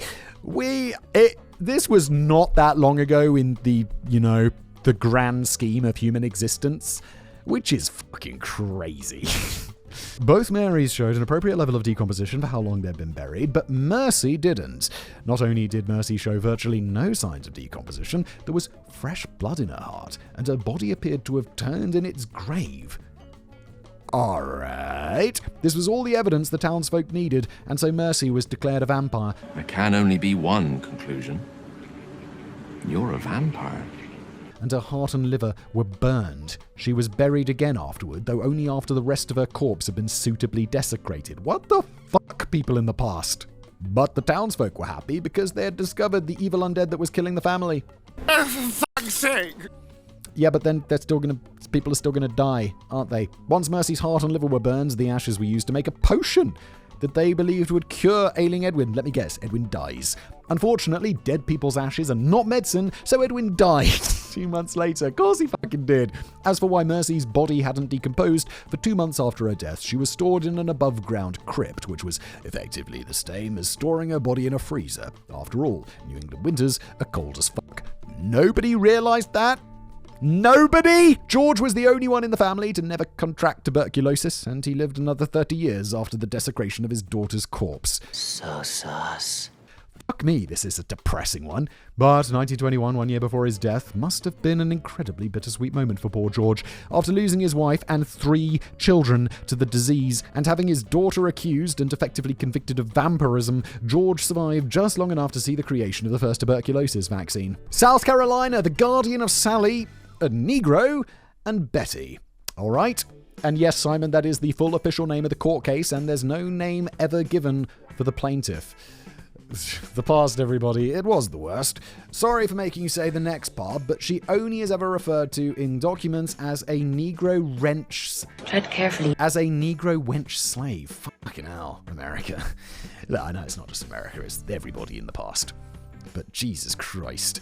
Because the past was the worst. I'd prefer not to keep typing that phrase though, so let's just call her Jill. Everybody knows that pimping ain't easy, but apparently that was even true back when the girls in the pimp's employ were his literal property.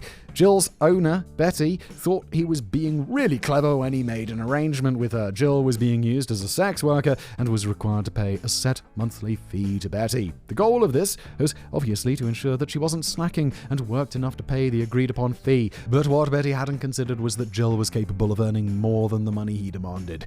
She saved up enough from her excess wages to purchase another one of Betty's slaves, a girl named Sally, and Jill released Sally from slavery. What a fucking legend. Holy shit, okay. Legally, Sally was a free woman, and Betty stopped paying taxes on her. I guess they're paying taxes rather than playing taxes.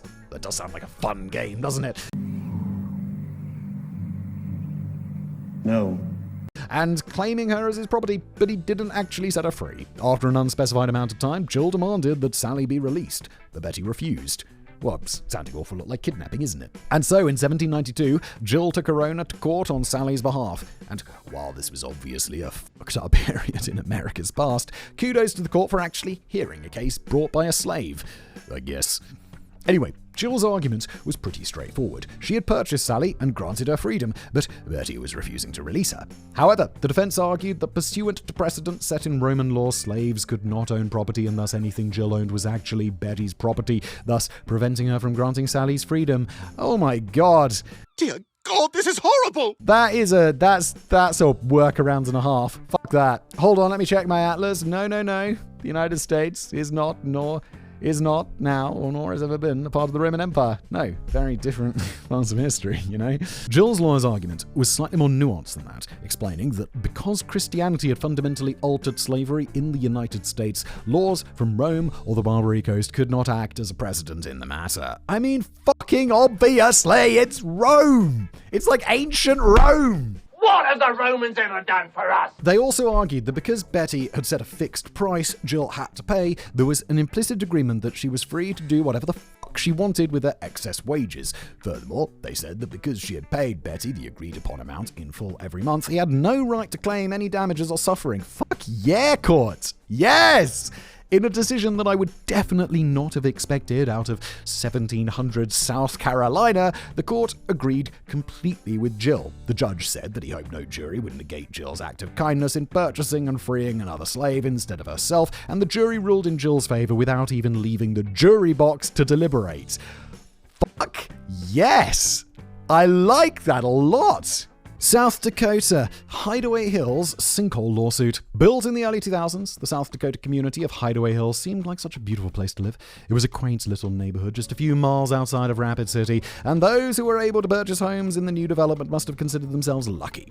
That is, until the sinkhole started forming, destroying roads, utilities, and destabilizing homes, making them unsafe to occupy. On the plus side, there aren't any reports of homes being entirely destroyed or anyone dying, but, still. As it turns out, the land had previously been owned by the government. There had been a government-run cement plant that mined gypsum, and the area actually had about a century-long history of mining. Beneath the grounds were a bunch of open mines, some of which had never been sealed off, and others that had been sealed improperly. Despite that, the government sold the land off to developers who built the Hideaway Hills community without bothering to disclose the giant underground holes the houses had been built on top of. Oh, super dick move! At first, there was a single sinkhole, which was obviously scary, but could have been seen as an aberration. But before long, there were too many sinkholes to count. In total, 158 homes were affected, with the houses now being worthless and impossible to sell. That means residents are trapped in homes where they fear seeing their children's school bus suddenly plummet into a hole that appeared in the ground beneath it. In response to the constant fear and danger the people are living in, they filed a $45 million lawsuit against the state for selling the property without disclosing the existence of the mines and how unstable the ground being developed was. That seems pretty reasonable. That seems like a large amount of money, but homes are expensive. I wish I could say that the trial was filled with hilarious antics, but so far no trial has happened. In September 2024, the Circuit Court granted the state's motion for summary judgment and ruled that the state had sovereign immunity. Fuck that! In short, it was the official stance of the courts that the residents of Hideaway Hills could go fuck themselves. The case is currently being appealed to the state Supreme Court, but this may go down as a tragic reminder of caveat emptor. Fuck that. That is fucking stupid. I had to stop for a costume change. Tennessee, Philip Workman's last meal request. The case of Phil, I always find last meals quite interesting, like what people want to eat before they die. I don't think I could enjoy that. Just be like, I don't know, dude, I'll take like a milkshake. I don't know if I can keep it down, you're about to fucking kill me. The case of Philip Workman is certainly an interesting one, and one that I can't fully cover in this episode. He grew up... Alright. Sounds fucking lazy, Kevin. Lazy! Several hours into this video. He grew up in a military family, and as such, he joined the army as well. He left the military in 1973, then spent about 2 years in prison on burglary and drug possession charges. I'd like to say he turned his life around, but he didn't. In 1981, he was married and had an 8-year-old daughter, but he still loved cocaine. I mean, who doesn't? He was also overwhelmed with life in general, so that summer he hitchhiked from his home in Georgia to Memphis, Tennessee to escape his responsibilities and possibly start over. Or maybe to just go on an insane cocaine-fueled bender for the entire summer before cleaning up and going home to be a good husband and father. What was his name? Richard? Philip! It's like Philip's wild-ass summer. Whatever his goal was, he didn't get the chance. Philip walked into a Memphis Wendy's with a gun to rob the place. Well, he's got to pay for that cocaine, doesn't he? One of the employees triggered the silent alarm, and when Philip was in the parking lot, he was confronted by 3 police officers. He attempted to flee the scene, but he was arrested after one of the officers was shot and killed. That is how you get the death penalty, my dude. You're in Tennessee. What are you thinking? The trial that followed is controversial to say the least. There's evidence that the bullet that killed this is American, Lieutenant Ronald Oliver. It wasn't consistent with the ammo in Philip's gun, and the only witness who claimed to see Philip shoot Ronald later recanted his testimony. We can't rely on eyewitness testimony in a situation like this when you're talking about someone's life being on the line. Like the executed guy, Richard/Philip. The witness instead claimed that he never was there and just lied to get the reward money so that he could buy drugs. Dude, if they executed this guy, that's going to be real bad. Bad news, everyone. 5 of the jurors who convicted Philip have also signed affidavits officially renouncing the verdict, with at least one stating publicly that she would have voted to acquit on the murder charge had evidence that came out later been presented at trial. If they execute this person, that is a fucking insane miscarriage of justice. Like I said, it's an interesting case, but ultimately Philip was convicted of murder and sentenced to death. This is crazy. What about the appeal?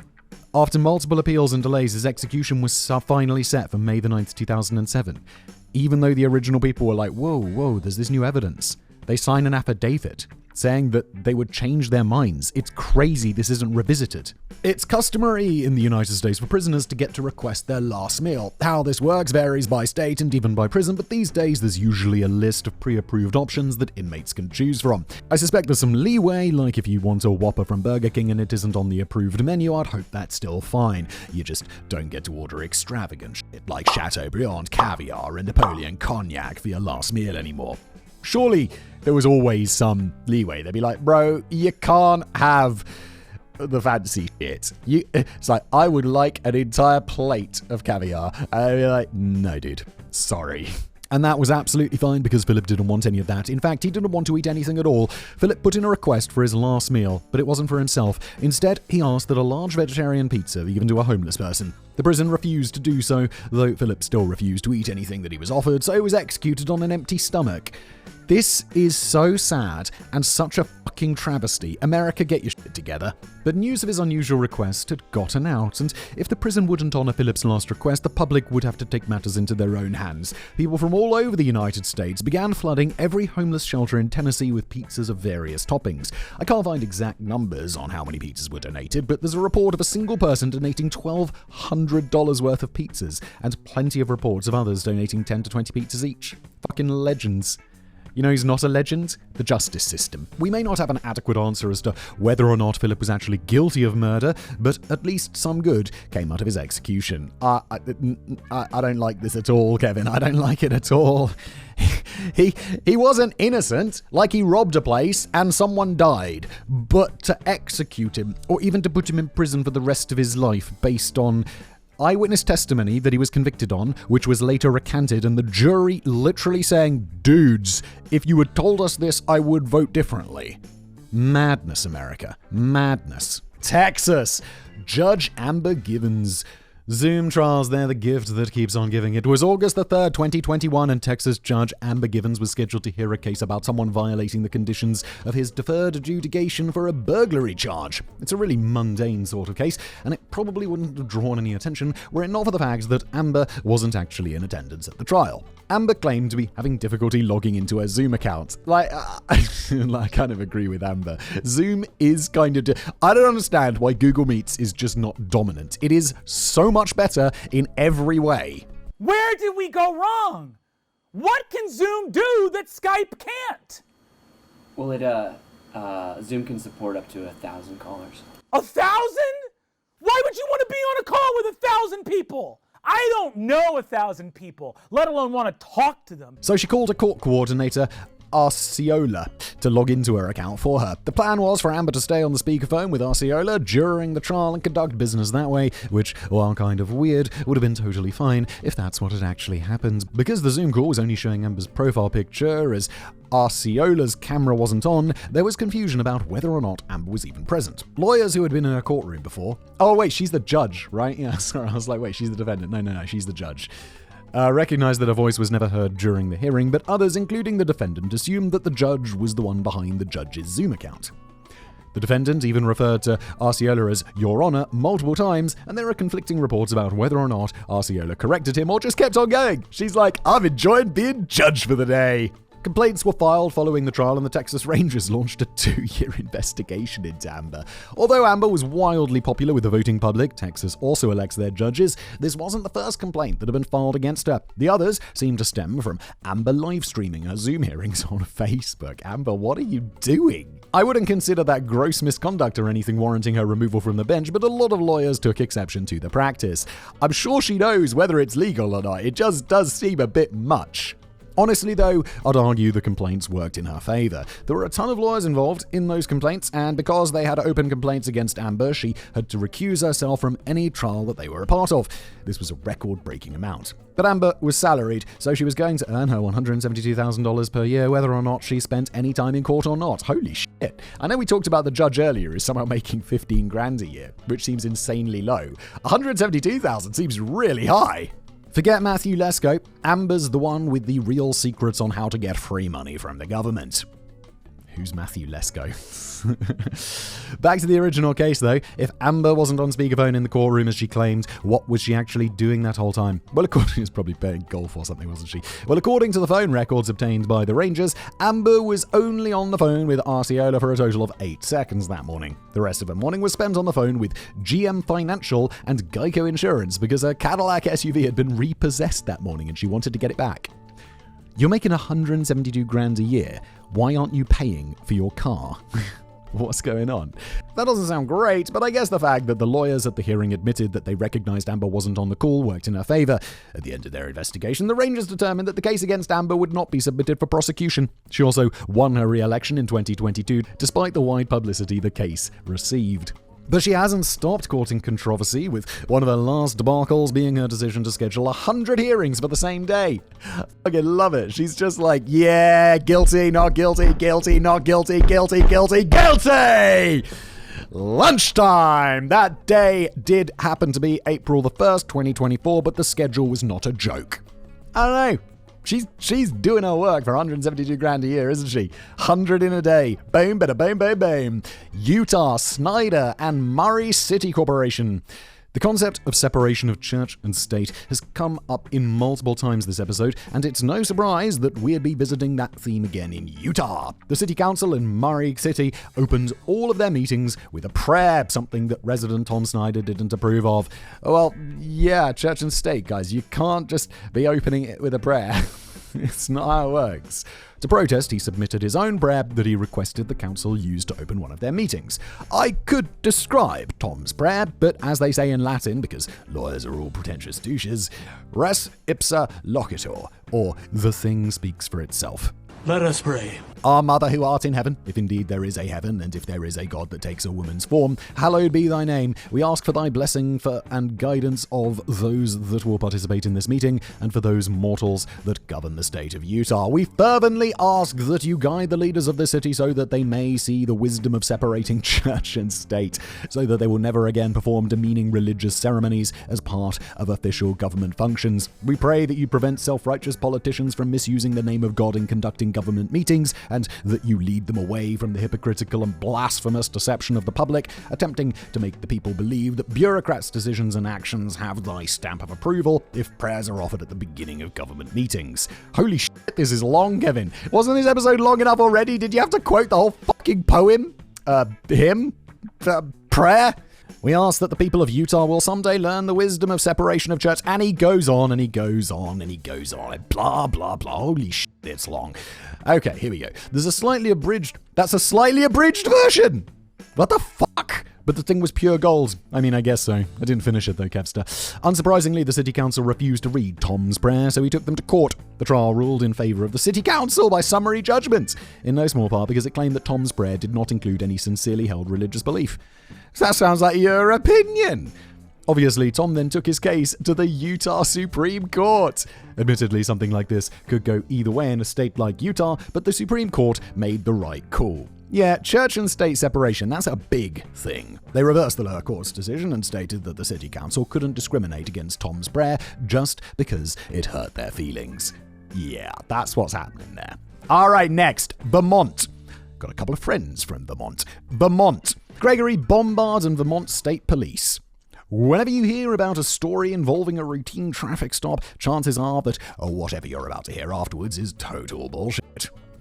Really? That's not to say that routine traffic stops don't happen, as I've certainly been pulled over for them before, but they generally won't make the news. I've never been pulled over for a routine traffic stop. I've been pulled over for speeding, but never just because they're like, oh, we're just checking. It's like, what you checking?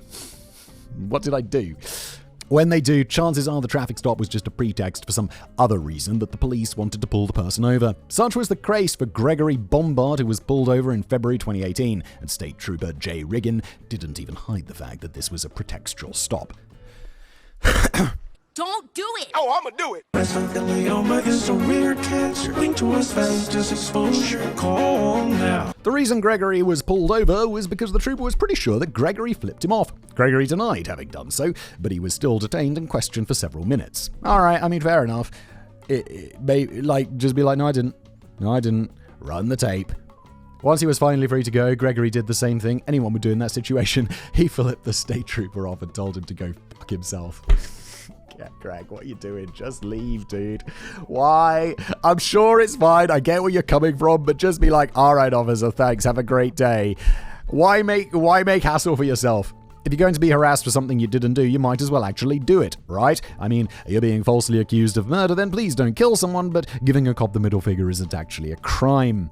Isn't it? That's interesting. Jay disagreed, though, so he pulled Gregory over again. This time, Jay arrested him, impounded his car, and locked him in a jail cell for about an hour. Yeah, dude. Like, even if you go to court and they kind of figure this out and they punish the cop and you get some money, is it really worth it? It's going to be a massive hassle. It took about a year before the case against Gregory was finally dropped, but the arrest had garnered more than enough attention to get the ACLU involved. They sued the Vermont State Police on Gregory's behalf, stating that Gregory's First Amendment rights had been violated by an unnecessary traffic stop and a retaliatory arrest.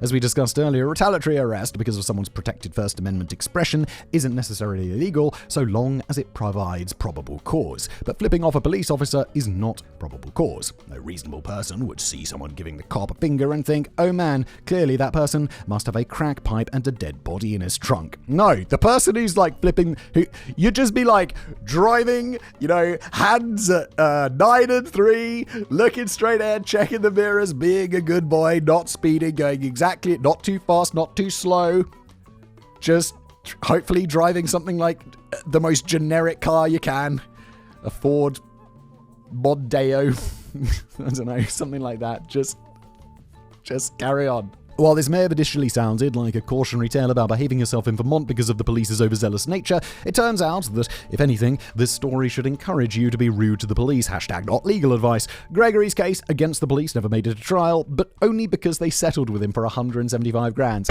Fuck it, I take it back. Gregory made the right call. Spending an hour in a jail cell and having some hassle from the cops for $175,000. That's more than that judge made in a year. That's a lot of money. You're never letting go of that, are you? Virginia. Lucy and Zemma. Being a vendor at a large Magic tournament can be pretty wild. Oh, like Magic the Gathering. Kevin loves Magic the Gathering. It's the only reason I know it's not to do with like magic performance, like card tricks and shit. It's not a trick, it's an illusion. Is because it's got a capital M. Oh, come on, Simon. Did you think we could go an entire 2-hour episode without me bringing up magic? I'm not sure how long this episode is, because I've done it in many, like my recorder right now says about 16 minutes, but that's because I took a break. In fact, I think I've recorded this over maybe 3 days. But I think it's longer than 2 hours, Kevster. Anyway, to start, it is well known that Magic tournaments are a great way to launder money. Alright then. Vendors will of course take electronic payments as well, but for the most part it's 12 hours per day of constantly buying and selling things with cash. This allows them to either bring tens of thousands of dollars of dirty money to spend on inventory, or to just come home with all the dirty money and claim it was made selling cards at the event, because who's to say it wasn't? Is money laundering really that simple? I kind of thought money laundering was complicated, where you could just like take a fat stack of cash, rent like a desk at a boot fair essentially, and just be like, I bought and sold shit at this boot fair. That's where the money came from. Really? But it's after the tournament when things get wild. It's not uncommon for sleazy vendors to take other vendors out to strip clubs, get them completely shit-faced, and get them to agree to sell the most expensive items for well below market value. What is going on? I just assumed people were getting together to play Magic the Gathering, but instead it's some sort of sleazy money laundering, stripping situation. I just want to play Magic the Gathering with someone. The only magic that will be gathered here is your collective astonishment at my miraculous presence, and also me saying petty things about Yucky Ben. Bing! Is she okay? To be fair, this is pretty muted for her. That probably sounds illegal, but that is exactly where the case of Lucy and Zemma comes in. The case is actually taught in like every first-year contract law class because it's so important. Basically, Zemma owned a 470-acre piece of land known as Ferguson Farm, and Lucy wanted to buy it. He had been trying for years to purchase the land, and at one point, Zemma had orally agreed to sell it, but Zemma changed his mind and didn't go through with the sale. Years later, in 1952, Lucy, refusing to give up, walked into a restaurant owned by Zemma carrying a bottle of whiskey. The two got drunk together while discussing the possibility of a sale, and eventually Zemma agreed to sell the land. Please tell me that he's recorded the conversation. Because otherwise you'd just be like, no, I didn't. Prove it. Prove it! He wrote on the back of a receipt from the restaurant, "We hereby agree to sell W.O. Lucy the Ferguson Farm, complete for $50,000. Title, satisfactory to buyer." Wow. He signed it, as did his wife. Bro, that's going to be really hard to fight back against. In the UK, you'd say there's no consideration. There's no exchange of an item. And a famous first-year contract law is, I can't remember it, but it's like the end result was that even something as simple as the wrapper of a Mars bar, like a chocolate bar, can be considered consideration, and so a contract would be valid. But there's no consideration here. So it wouldn't be valid in the UK. I believe. Been a long time since I did first-year contract law. Zemma's wife didn't want to sign, and she only agreed after he said that he was joking around. The next day, Lucy had a lawyer look at the contract. The lawyer said it was legit, so all that was left to do was ask Zemma to close the sale, then sue him when he inevitably refused. The case went to the Supreme Court of Virginia, where it was determined that the contract was binding. I feel like if you're shit-faced, this shouldn't be okay. According to the judge, Zemma was undoubtedly drunk, but he wasn't so drunk that he couldn't comprehend the meaning or consequences of the contract that he had written.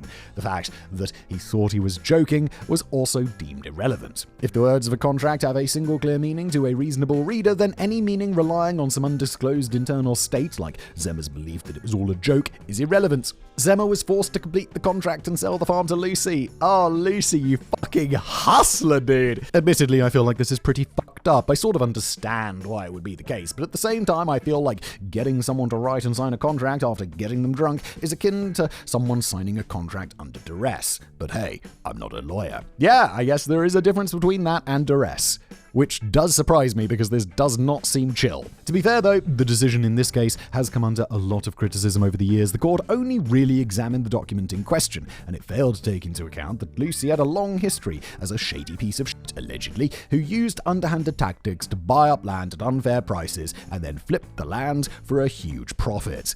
Fucking hustler, dude. Washington. State of Washington and James Michael Tate. I've talked a lot about America's puritanical roots over the course of this episode, and if there was one thing the Puritans hated, it was fun. Sex was to be performed solely for the purpose of conceiving children, and anything longer than 3 minutes was purely self-indulgent. What do we do with the remaining 2 minutes, 37 seconds? Cuddle? Fucking Puritans. As such, pretty much every state had an anti-sodomy law at one point or another. Colloquially, people generally think of sodomy as anal sex, but it also includes oral sex and bestiality. I had no idea. There you go.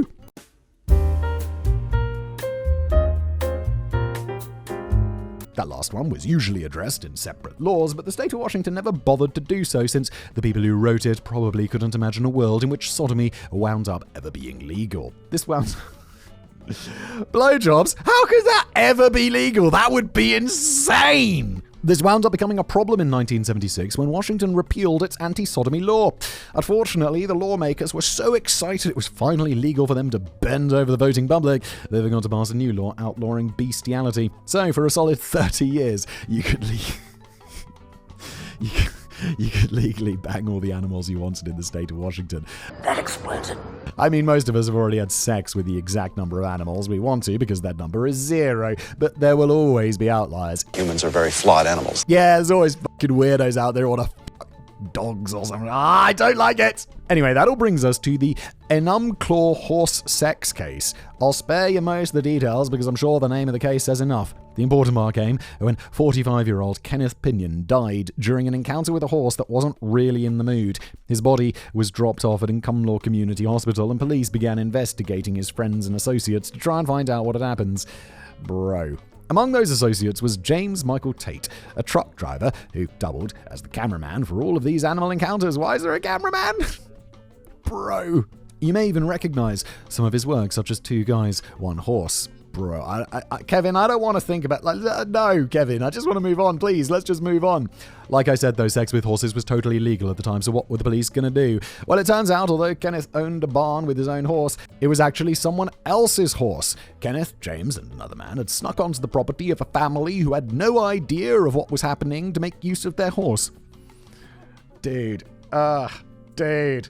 As a result, James was charged with criminal trespass of the first degree. He was given a $300 fine, 1 day of community service, in order to never visit the farm again. Please tell me they then added bestiality laws.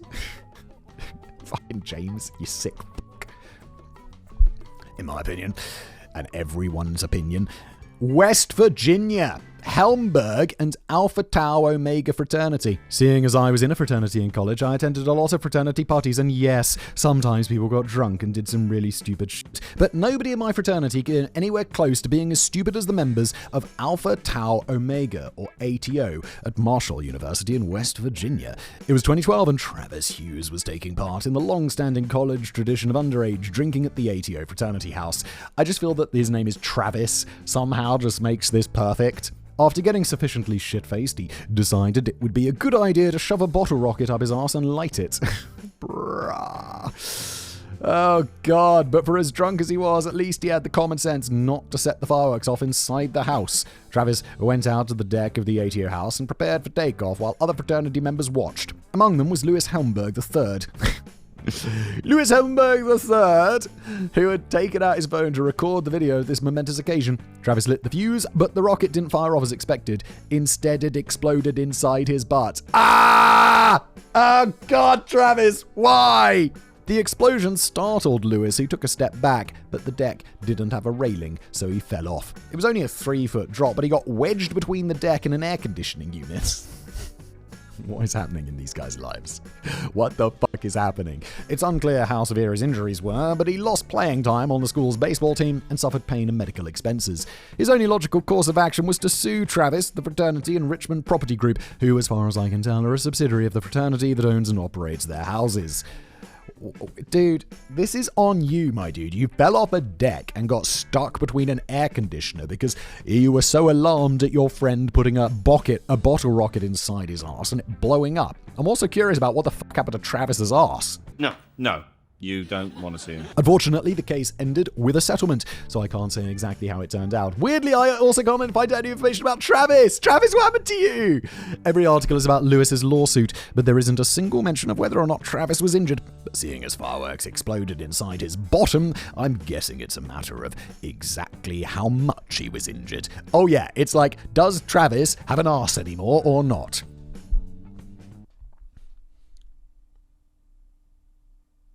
Dude, put your phone away. Almost over. It's almost over. Wisconsin, State and Oakley. The 2001 Wisconsin case of State and Oakley may contain the single most bizarre ruling I've ever heard. David Oakley was the father of 9 children with 4 different women and is now possibly a disciple of Elon Musk and the pro-natalist movement. Pro-natalist movement. If you had no idea what pronatalism is, Simon, God, Kevin, you read my mind, don't you? Maybe we can make an episode about it in the future because it's interesting. Okay. I don't want to sign off on it just yet because it could be really weird. It's Elon Musk's involved with it. It's probably weird. And creepy. Anyway, David had all of these kids, but he couldn't actually support them, or in the very least, he had no interest in doing so. David owed over $25,000 in child support payments, and he was sued by the state for 7 counts of deliberately refusing to pay child support. He was found guilty, and the state wanted him sentenced to 6 years in prison. This left the judge with an interesting decision to make. David was intentionally breaking the law, but that wasn't the children's fault. If he was locked up for 6 years, he'd have no way to make money and thus no way to pay off his child support debt. Sure, he had no intention of paying it off anyway, but the government is the government. This is a weird situation. Get him in prison, get him working for like $1 an hour, $12 a day, 12 hours a day, and there's going to be like, $60 a week? Take it all, give it to them.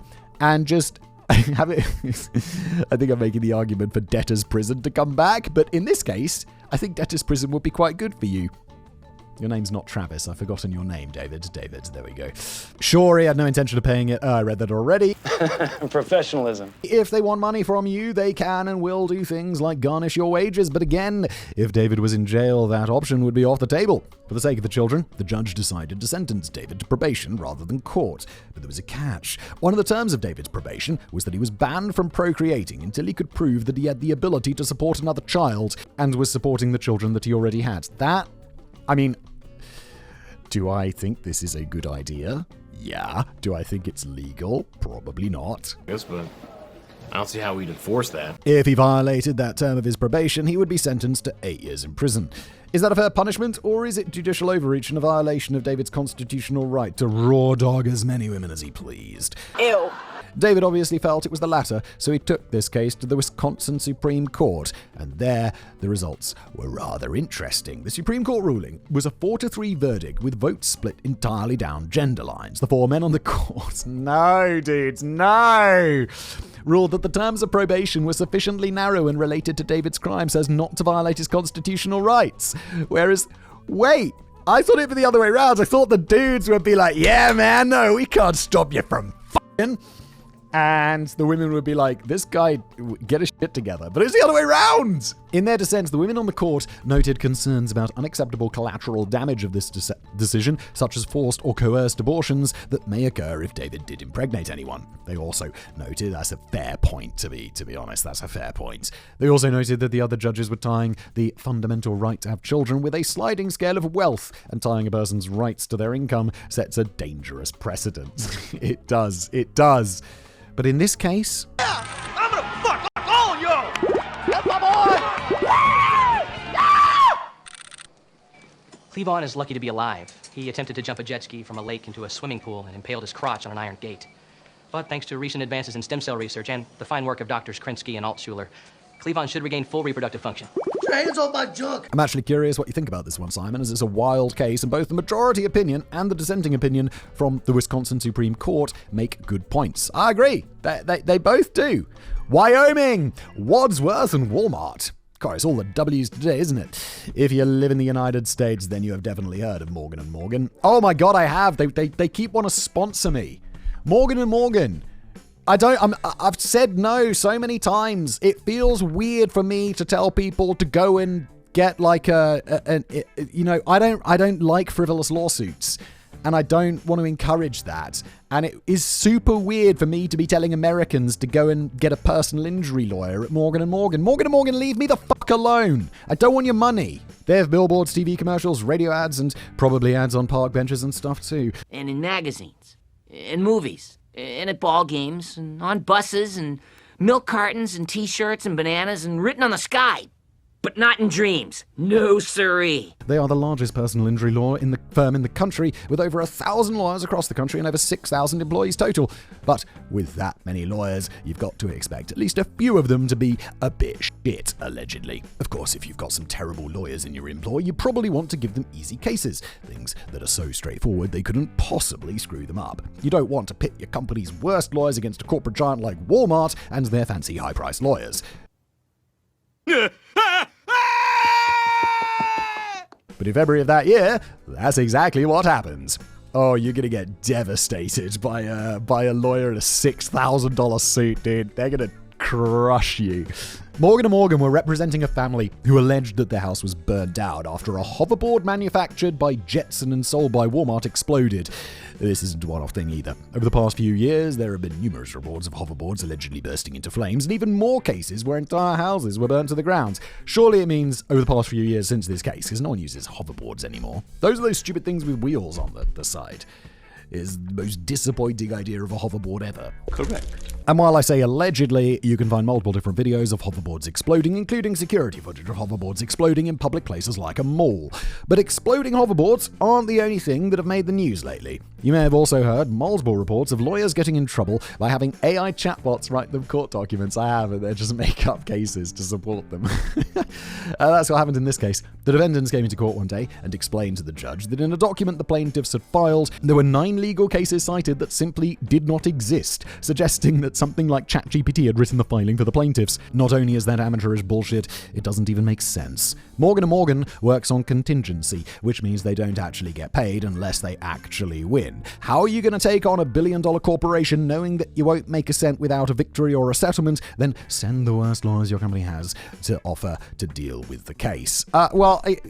I understand why it does make a little bit of sense, because if they're only paid on contingency if they win, then they're not billing per hour. So if they can get like ChatGPT to write the brief in 30 seconds, then they're gonna. I mean, they shouldn't. They definitely shouldn't, but people like taking the easy route. For the sake of the family involved, I hope they are able to find new competent representation. I'm not saying that the product Walmart was continuing to sell, even though it was allegedly well documented to be prone to explosions, definitely did burn down the family's home, just that they deserve to have a fair trial. And there you have it, everyone. It's been an extremely long episode, or possibly 2 if this gets split in half. Hell, or maybe, I don't know, probably not. This has probably just been a long-ass episode. I like the long episodes. But we finally covered a bizarre, hilarious, or otherwise having a stroke up here. bewildering court case from all 50 states, Alabama through Wyoming. But wait a minute, Simon, can you feel that? That's the sensation of tens of thousands of angry viewers staring at you with gritted teeth and bloodlust in their eyes as they realize that not only was this only 49 states, but we skipped their favorite. Why? I think we didn't do Florida, did we, Kevin? Oh, we skipped Florida. I've no idea why, but whether or not today is Friday, but either way, let's close it out by giving the people what they want. Florida girl wants her iguana back. Iguana? Chameleon. Rather than our normal Florida man stories involving meth, violence, and nudity, I thought I'd end today with something a bit more lighthearted. That said, this case comes to you from deep in the bowels of the internet. While Florida's sunshine laws make it extremely easy to find newer cases, the plaintiff and defendant in this case would have both been minors, so official records are likely all sealed. But on the website for Gregory Anderson Law, Gregory has been kind enough to list every trial he's ever taken part in since 1987. There, buried amidst a bunch of mundane lawsuits against various car companies, I found the story of Larry the Lizard. Kevster, how did you find this? He just said that. Larry was purchased as a pet by the daughter of a diplomat back when he was just a little baby iguana.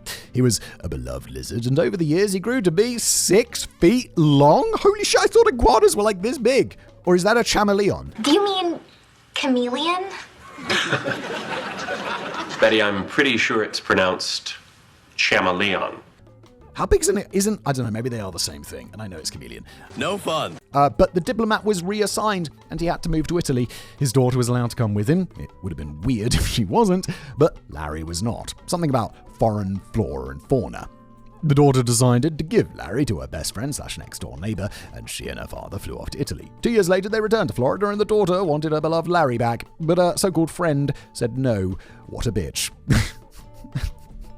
You gave it to her. Rather than relinquish ownership of the iguana that she had become attached to, the friend sued to determine ownership of the iguana. Gregory represented the diplomat's daughter, and the friend was represented by Fred Butner, a lawyer who went on to become a well-liked and highly respected judge. Wow, guys, this is just overkill. She should just fucking break into the house, take the iguana, take it back to the house, and then the other friend will call the police. And she'll just start screaming, "I got diplomatic immunity!" And she probably does.